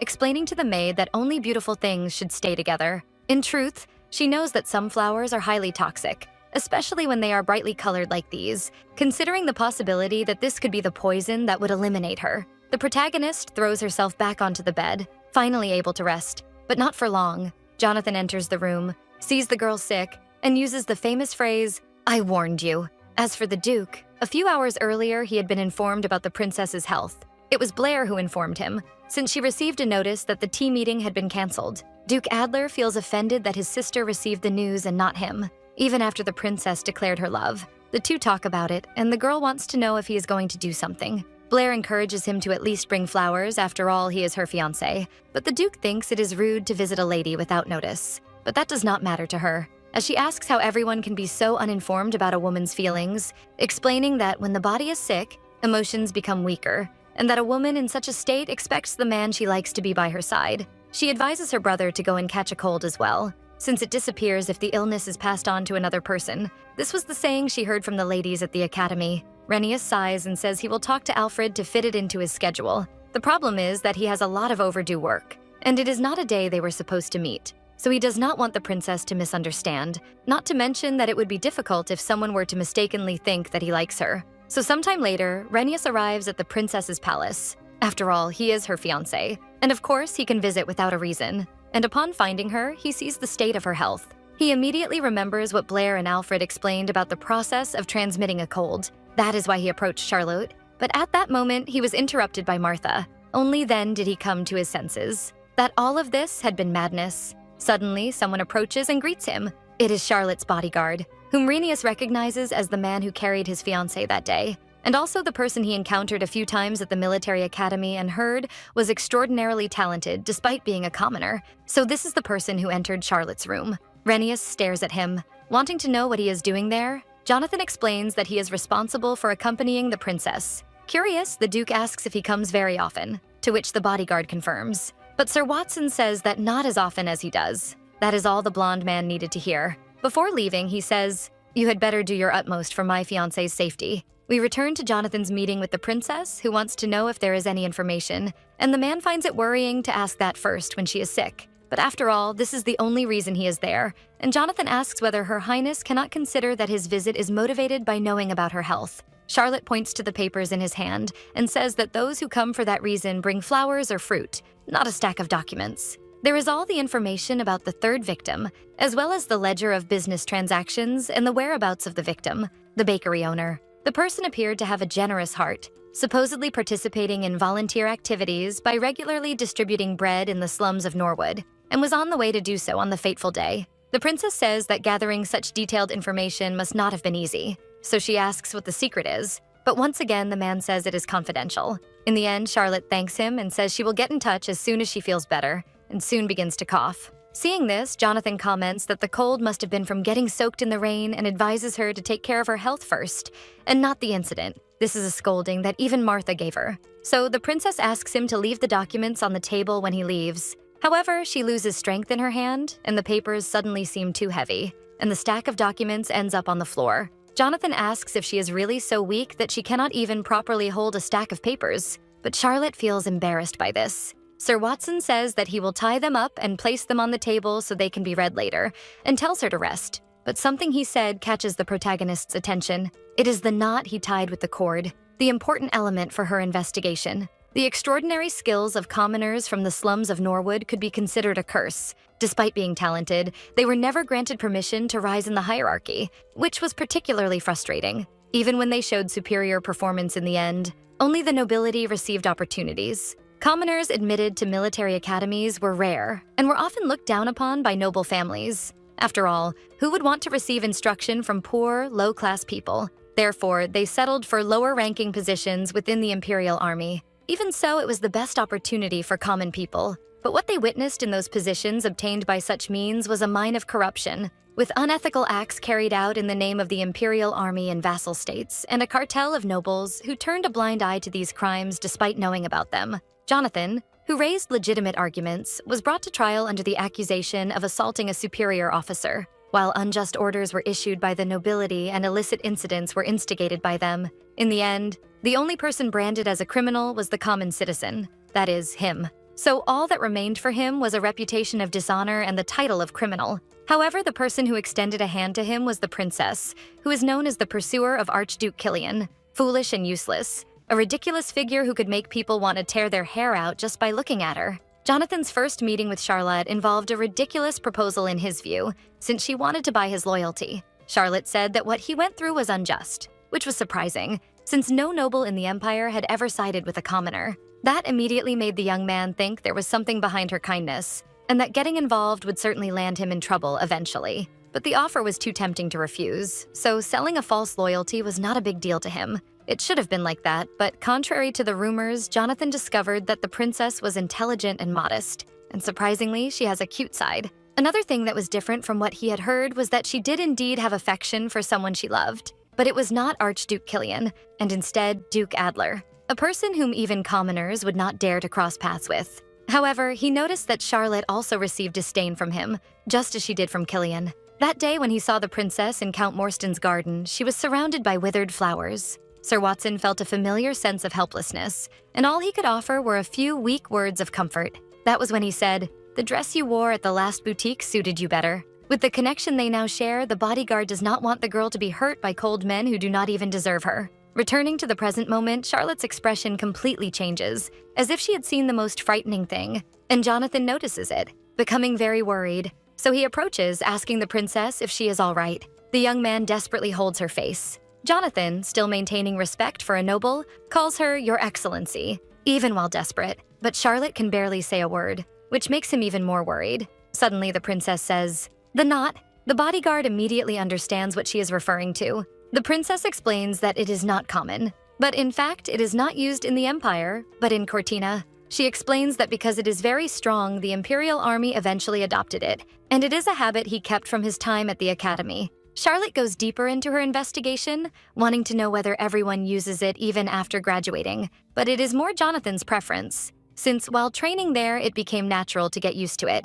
This time it is Jonathan who becomes curious about why she is surprised by the knot. So Charlotte reveals that the one used by the serial killer to bind the victims is similar to this one. This makes the bodyguard ask whether that means she has just suspected him of being the culprit, which she denies. It is obvious that Jonathan feels offended. After all, she is suspecting the person who has helped her so much with the investigation. In the end, Charlotte admits that she thought so for a moment, and the protagonist comes to her senses, realizing that it cannot be him, since at the time of the first victim he was stationed in Cortina as part of the Imperial Army. Still indignant, the bodyguard asks if that means everyone who went through the academy is a suspect, and includes Duke Adler himself with that knot on the umbrella. He also says that no ordinary person would be able to untie it. However, Jonathan realizes that all this time the person she has considered the main suspect is the Duke. Charlotte is truly caught off guard, and ends up shocking him by admitting it. Jonathan bombards her with questions, wanting to know since when she has thought this way, and whether she noticed any signs from him. The princess talks about the coincidence of Renius also being a man of 180 centimeters, with military training and having had contact with some victims. In the middle of this, the protagonist keeps the secret of her reincarnation, since he would not believe it. At least now the bodyguard knows that she has been investigating her fiancé under the pretext of finding out whether he is a serial killer before the wedding happens. This is too much for Jonathan's mind, and he even admits that Charlotte is probably the only person in the Empire who suspects the Duke, which is why it has been kept secret. Charlotte says that the only thing she needs is for him to continue helping with her investigation as he has been doing. After all, that is the agreement between them. Still, Jonathan wants to know why she is being told the real reason now. So the princess reveals that it is because she has come to trust him. Even though she bought his loyalty, Jonathan has shown himself to be quite faithful in helping. However, he asks why she would trust him so much based only on what she has seen. Charlotte answers, "Because you are someone who would never leave me alone in the rain, and that really is the kind of gesture that cannot be bought." And Jonathan, who hears this declaration, ends up blushing. The young man asks whether she does not like Duke Adler. Before an answer can be given, another coughing fit takes over the princess. Immediately, Jonathan grabs a cup of water, worried about whether she is all right.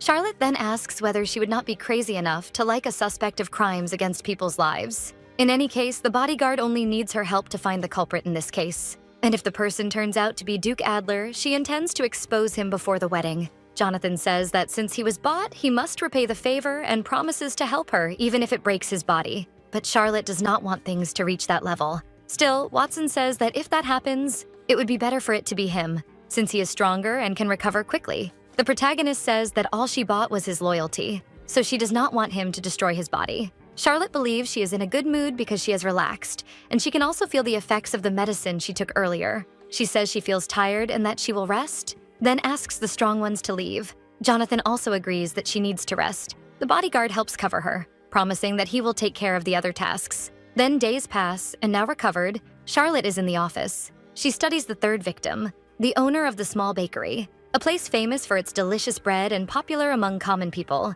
where the shop owner was very generous and often worked as a volunteer in the slums. But there is no connection at all between Adler and this person. After all, the customer base was mainly commoners, such as schools and restaurants with no relation to the nobility, yet the sales were tremendous. However, Charlotte finds it strange that the bakery really managed to make so much profit. In addition, she checks that the expenses are not that high compared to the sales, and the princess feels that she has missed something amid so much information. Finding it strange, since there should be something in the transaction records, she is interrupted at that moment by Martha's entrance. She brings a letter from Renius talking about their next meeting. The Duke wrote that the location will be chosen by Charlotte herself. This is perfect for her, because it is exactly what she needs to begin investigating. Martha suggests that since it is summer, a boat ride would be refreshing, or perhaps watching a play. But the princess wants to do something new, like experiencing the lifestyle of commoners, which leaves the brunette impressed. Charlotte surprises her even more by saying that she will need to borrow the maid's clothes. When the time comes, very excited, the princess asks if they can take a walk along Baker Street, although the Duke's expression already shows that it does not sound very tempting. Renius says he does not believe there is any particular place worth visiting there and asks what exactly she wants to do there. Secretly, Charlotte knows that the area is full of small businesses, but she only answers that it is because she has friends there who told her it is quite interesting. Duke Adler is surprised, as he did not know his fiancée had commoners as friends. Charlotte immediately defends herself by talking about Martha being her only alternative, since she did not expect him to be so perceptive, and in truth she does not have any friends. Renius, Understanding that a maid can be a friend to a princess, asks if that also means the commoner bodyguard. He says that it is normal to go to Baker Street with a maid, but that he does not think it is a good idea for just the two of them to go there alone. Charlotte begs, saying that she really wants the two of them to go there. With no alternative, the Duke agrees, earning praise from his fiancée about his great charitable heart. The Duke intends to ask his secretary to make a reservation at the restaurant they will visit, but the princess wants to have the experience of walking around like a commoner. This makes Rhenius question what that means, and then she says that she just wants to be alone in the presence of her fiancé, leaving the young man blushing and sweating at such an unusual request. But before they venture out, they need to stop by a boutique, and all that remains for the fiancé is to accept his girl's request. Realizing he is a noble, the shopkeeper warns that they are in the wrong store, and Charlotte denies it, saying they need men's clothing that does not stand out much. Rhenius still doubts whether that is necessary, but the princess clearly explains that what he is wearing makes him far too dazzling, which is completely out of place on Baker Street. The shopkeeper promptly goes to fulfill the request, looking for something more discreet. Rhenius finds it strange, as it is the first time he has worn ready-made clothes. And that remark excites Charlotte, who immediately tells him to try the piece on. The shopkeeper helps the Duke get dressed, and while Charlotte waits, she can hear the man marveling at the blonde's bulging muscles and firm chest, as well as praising his perfect skin that makes all eyes turn toward him. And thus Charlotte understands that the combination of a relaxed demeanor and a sculpted body is simply perfect and makes Rhenius the most irresistible man in the Empire. Suddenly, something catches her attention. Finally, the Duke appears, and despite wearing something simpler than usual, he remains attractive. Rhenius asks if it is normal for ready-made clothes to be so stuffy. The shopkeeper promptly explains that when a customer wears the store's clothes, it makes them look like they are wearing a high-quality tailored suit. But the Duke is not interested in knowing about that. He is interested in what the princess has to say, and still flustered, she stammers that it suits him well. Adler asks if it really does. Charlotte says, "At first sight." Rhenius repeats it as a question. The princess becomes animated and explains that at first sight it looks amazing on him, and even asks if it does not smell good, matching perfectly with her taste. The truth is that Charlotte wanted to say that it feels like love at first sight. Even though she has said that many times before, she does not understand why this time it was so hard to express. The shopkeeper interrupts them, saying that he noticed they liked it very much, so he wants to know if they will take it.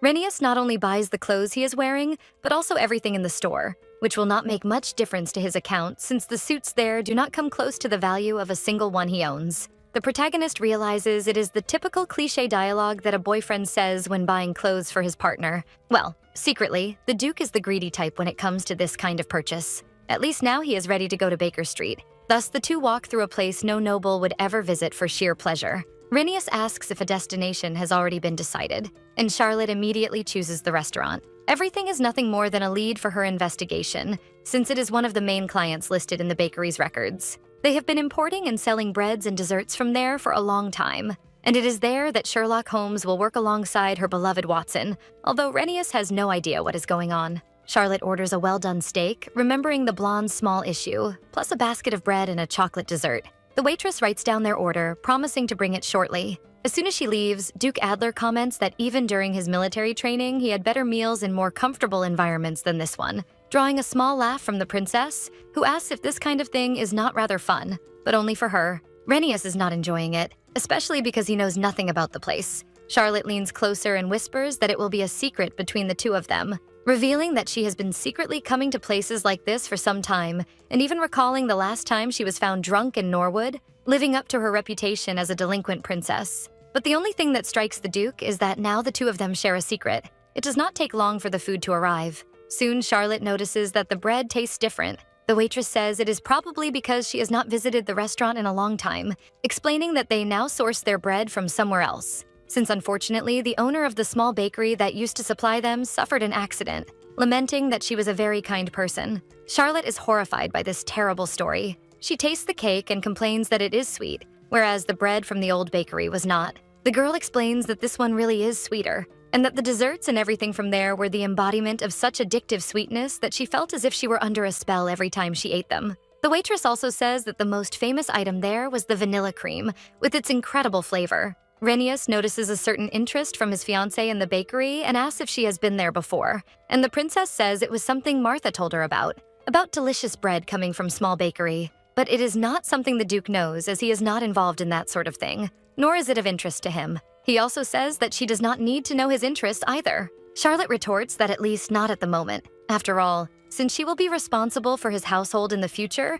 she must familiarize herself with various ingredients. And this remark makes the man choke as he imagines her as the head of the household. But because of that statement, the girl herself wonders why she said it, since as far as she knows, she will be dead by then. Still, she asks about it, and Renius explains that he is under his stepmother's control, and that they will be able to speak with the woman soon. Changing the subject, the protagonist says that the restaurant broke her expectations, but that it is unfortunate to know that the bakery owner suffered an accident, and she tries to catch a clue about how it happened. The Duke suggests that they look into it later, since she is curious. From his reaction, the princess realizes that he truly knows nothing. Noticing that the blonde has not eaten anything, the princess asks if he is not hungry, and he says he is fine. But Charlotte tries to convince him to taste the cake, saying it is delicious. She takes a piece and offers it to him. This time, Renius becomes nervous, not understanding this kind of behavior, so she has to explain that he should open his mouth as if saying, "Ah." But the Duke becomes even more nervous about doing that in public,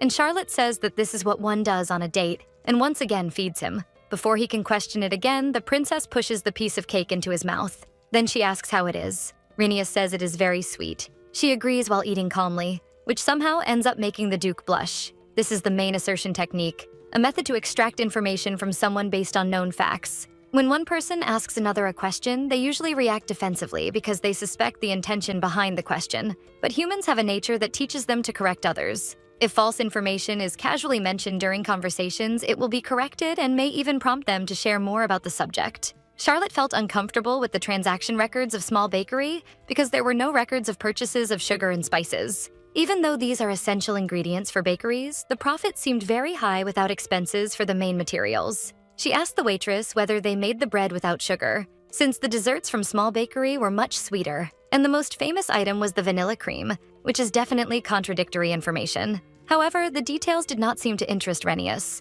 even though he had deliberately provided incorrect information about the victim's gender and the cause of death. So she wonders whether he is clever enough to avoid it, or if he truly does not know.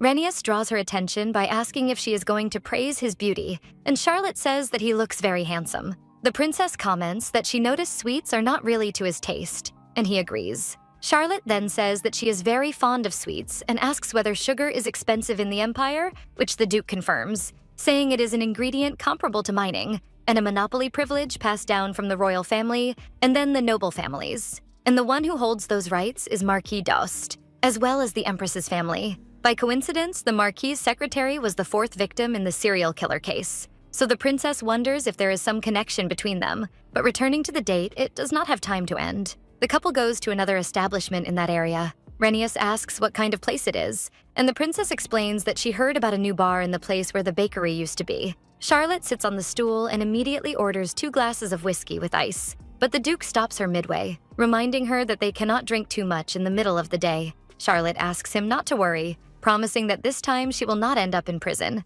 and she proposes a toast to his captivating eyes. She soon strikes up a conversation with the bartender, commenting on the former establishment there. Taking advantage of the fact that the man enters the topic, Charlotte mentions that the owner had no family, and he explains that it is because it was not the deceased woman's hometown, but it is not known where she came from, only that she was a very kind lady. Looking to the side, Charlotte is surprised to notice that Renius has already finished his drink, and when he is offered another, he refuses, saying he is already feeling dizzy. At another table, a fierce bet is taking place. The bartender simply asks them not to show any interest in that direction, as they are a group of loan sharks, who lure debtors into card games by promising to reduce their debts, but in the end only increase them. Remembering her past life, the protagonist knows that this is a practice that violates the law and involves gambling crimes. The man seems to notice her gaze on him. He then calls out to her, questioning why she is staring at him, and shouts angrily, demanding that she stop, being completely rude to the princess. He stands up and approaches,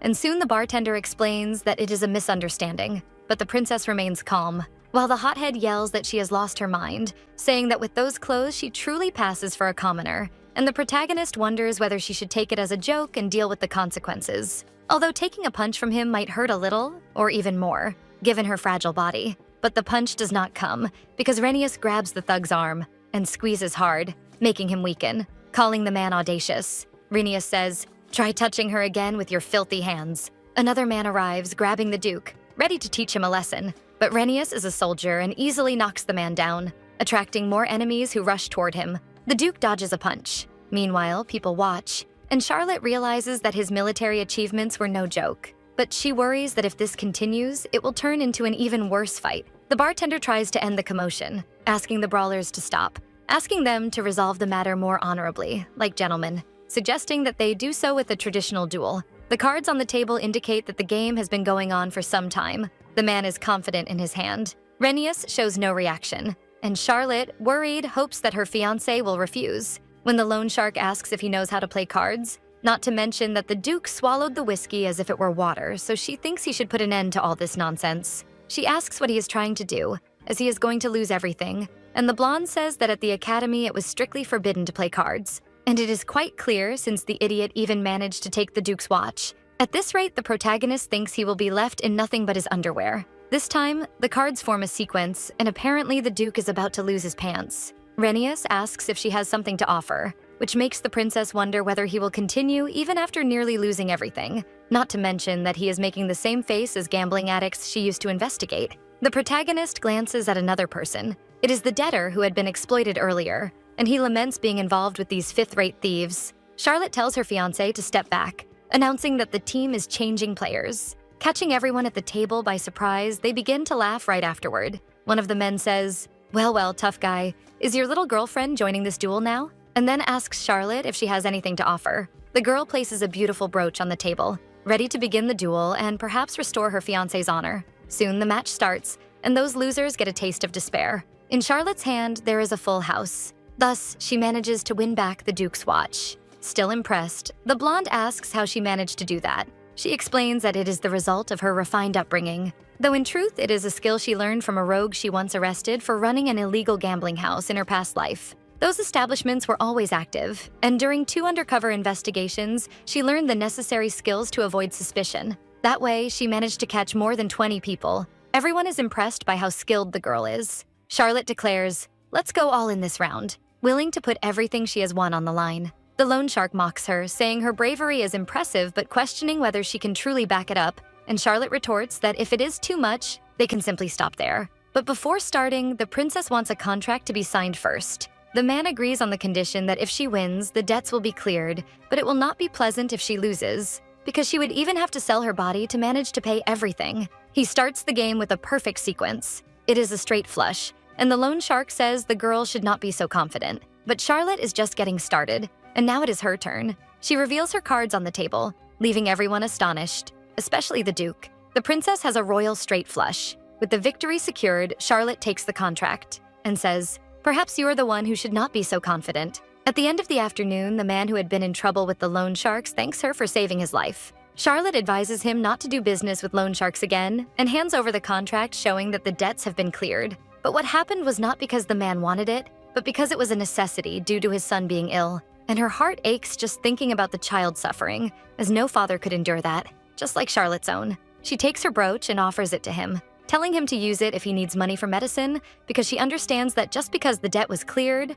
does not mean what is needed will magically appear. With eyes full of tears, the man can hardly believe such kindness from someone he has just met and thanks her deeply for everything. He asks for the name of his heroine so he can repay her in the future, but the princess tells him not to worry about that, and that taking care of his family is enough, then bids him farewell. Finally alone, Renius asks if she is always so generous, first saving Blair and now helping a poor man, and he questions whether she knows she will not truly benefit from this. But it was never about that. Her body simply reacts when she sees an injustice happen, and the Duke himself experienced strange things while he was in this district. Charlotte apologizes for dragging him into this crazy situation, and if it made him uncomfortable, assuring him it will not happen again. But the man surprises her by saying that thanks to her, he enjoyed watching everything unfold. It was the first time he had seen someone shuffle cards so fast and effortlessly. This is a relief, because Charlotte was afraid he might say he did not want to meet her again until the wedding day. The princess explains that her hands are faster than the eyes, and that she was worried about having offended him.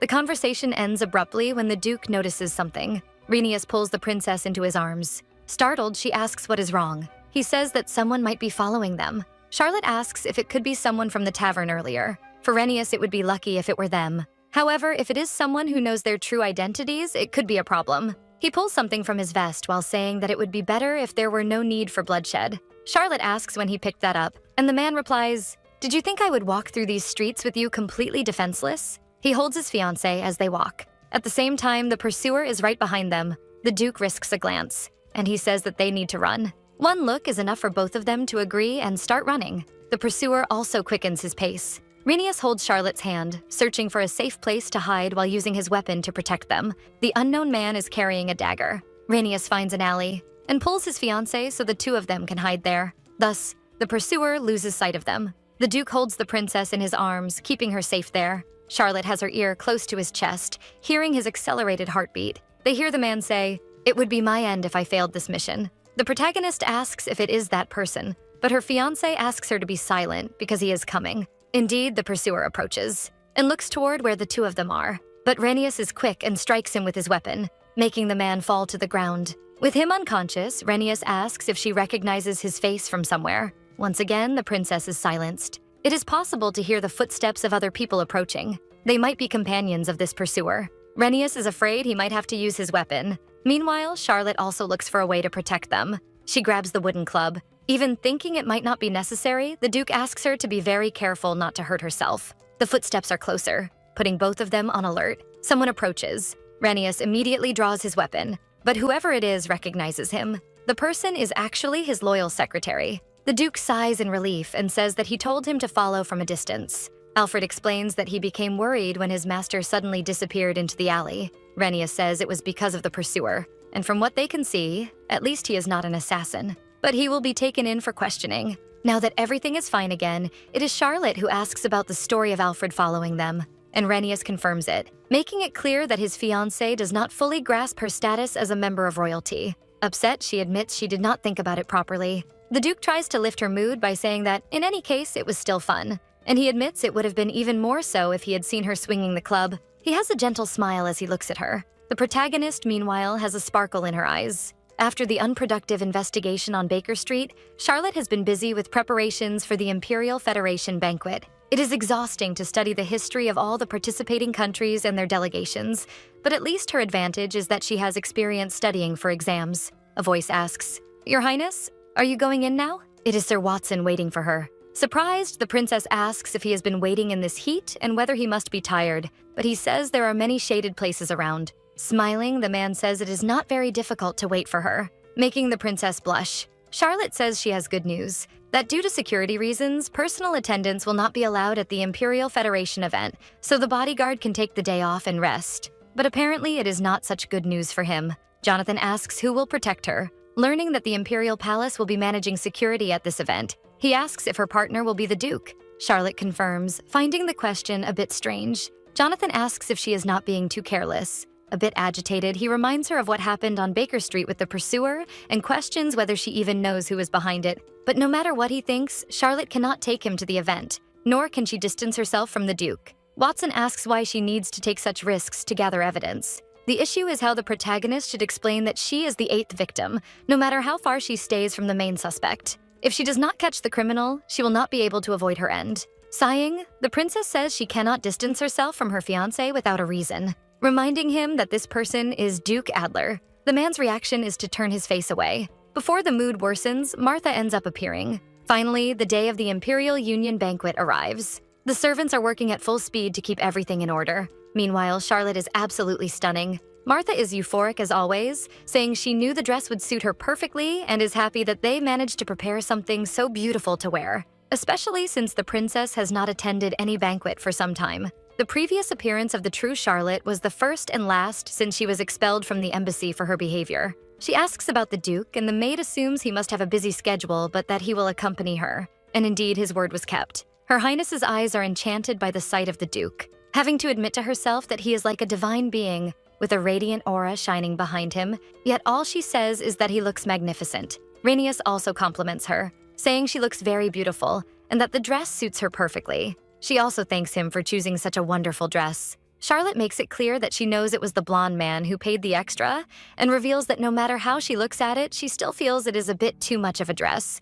but he has no idea what his fiancé means. The princess makes it clear that she is not complaining, only expressing her gratitude to him, and he replies that this gratitude should go to the person who made the dress. This makes the girl smile. Noticing the agitation around them, Adler asks if there was any problem at the palace, and Charlotte explains that because she was busy with the event, things ended up like this. Taking advantage of the topic, Rhaenys comments that he knows about the person who followed them on Baker Street, and that he is one of Prince Frederick's men, saying that the criminal is so incompetent yet still audacious, and that he confessed that it was her brother who ordered everything. Charlotte can sense a threatening vibration coming from the blonde man. However, her concern is whether the pursuer was trying to gather information. After all, she knows that Frederick harbors resentment, and even showed it toward her during the meeting, and now he is following her, probably to exploit any of her weaknesses. The man also insisted that he did not want to harm them, which makes sense to the princess, since despite carrying a dagger, he did not use it, suggesting he did not intend to hurt them immediately.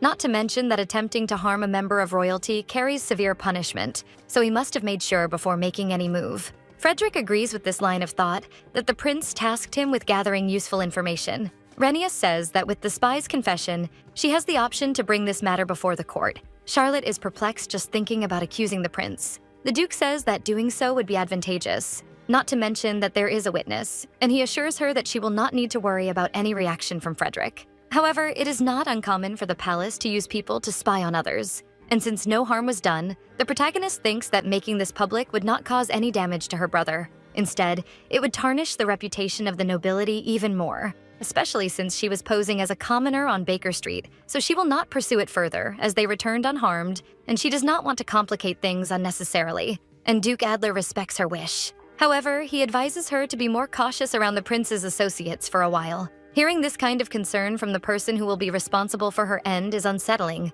It is this attitude that makes Charlotte lower her guard, even though he is the main suspect. All the guests are enjoying themselves, oblivious to what is happening around them, until their attention is drawn to the announcement of the arrival of the princess and the duke. The two of them are radiant, and drawing attention wherever they pass. People's gazes are tense upon them, leaving Charlotte somewhat nervous. One person among the guests draws attention. It is Madame Taylor, a very powerful figure who controls vast commercial interests within the empire and is the emperor's sister. Charlotte greets her aunt. The woman promptly comments that she could not look her in the eyes the last time they met, and says that her niece's palate has become more refined since that disaster, and the princess laughs, agreeing. She also says that she heard the girl has become quite impressive, comments that Charlotte already expected to be sarcastic. The lady says that the royal family is in great debt, and that she heard her niece saved the lives of several nobles, including the emperor. Her words leave the princess perplexed, and she continues by listing her achievements, such as the solution to grain overproduction,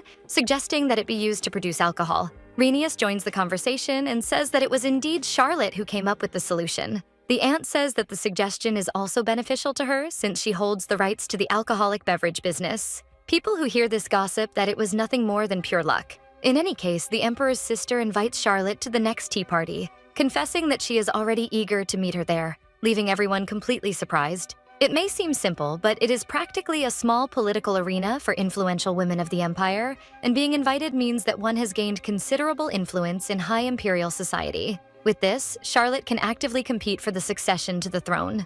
Everyone who once belittled her now surrounds her, praising everything the girl has done. She also notices that the princess is wearing something from the Emer's boutique, a situation very different from what she experienced at Lady Morstan's debutante ball. Charlotte is approached by another person. The man introduces himself as Derek von dem Linderman. She did not expect to receive so much attention, but she had at least prepared herself in advance. The princess comments that she has heard about him and shows her good grasp of business dealings in the kingdom of Demios. Rhaenys quickly puts an end to the situation, telling the lord that the princess needs to prepare for the royal event and that they must leave. Derek understands the situation and says he is looking forward to meeting again, but is promptly cut off by the duke, who says that this may not happen.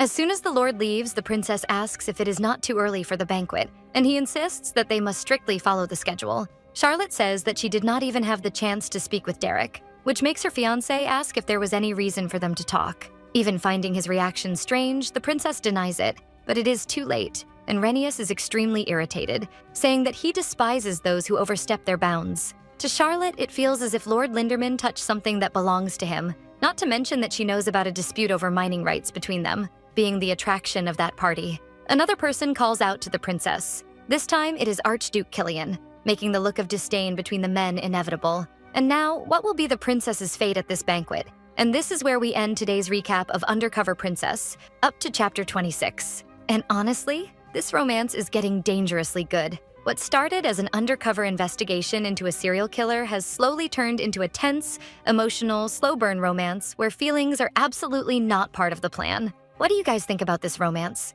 Charlotte is really careful, but it's hard not to fall for the Duke, right? Especially when he's that handsome, even ignoring how toxic and jealous he can be. Do you ship this couple? Are you enjoying the story so far? If you like it, let me know and I'll continue the recap. Kisses, and see you next time.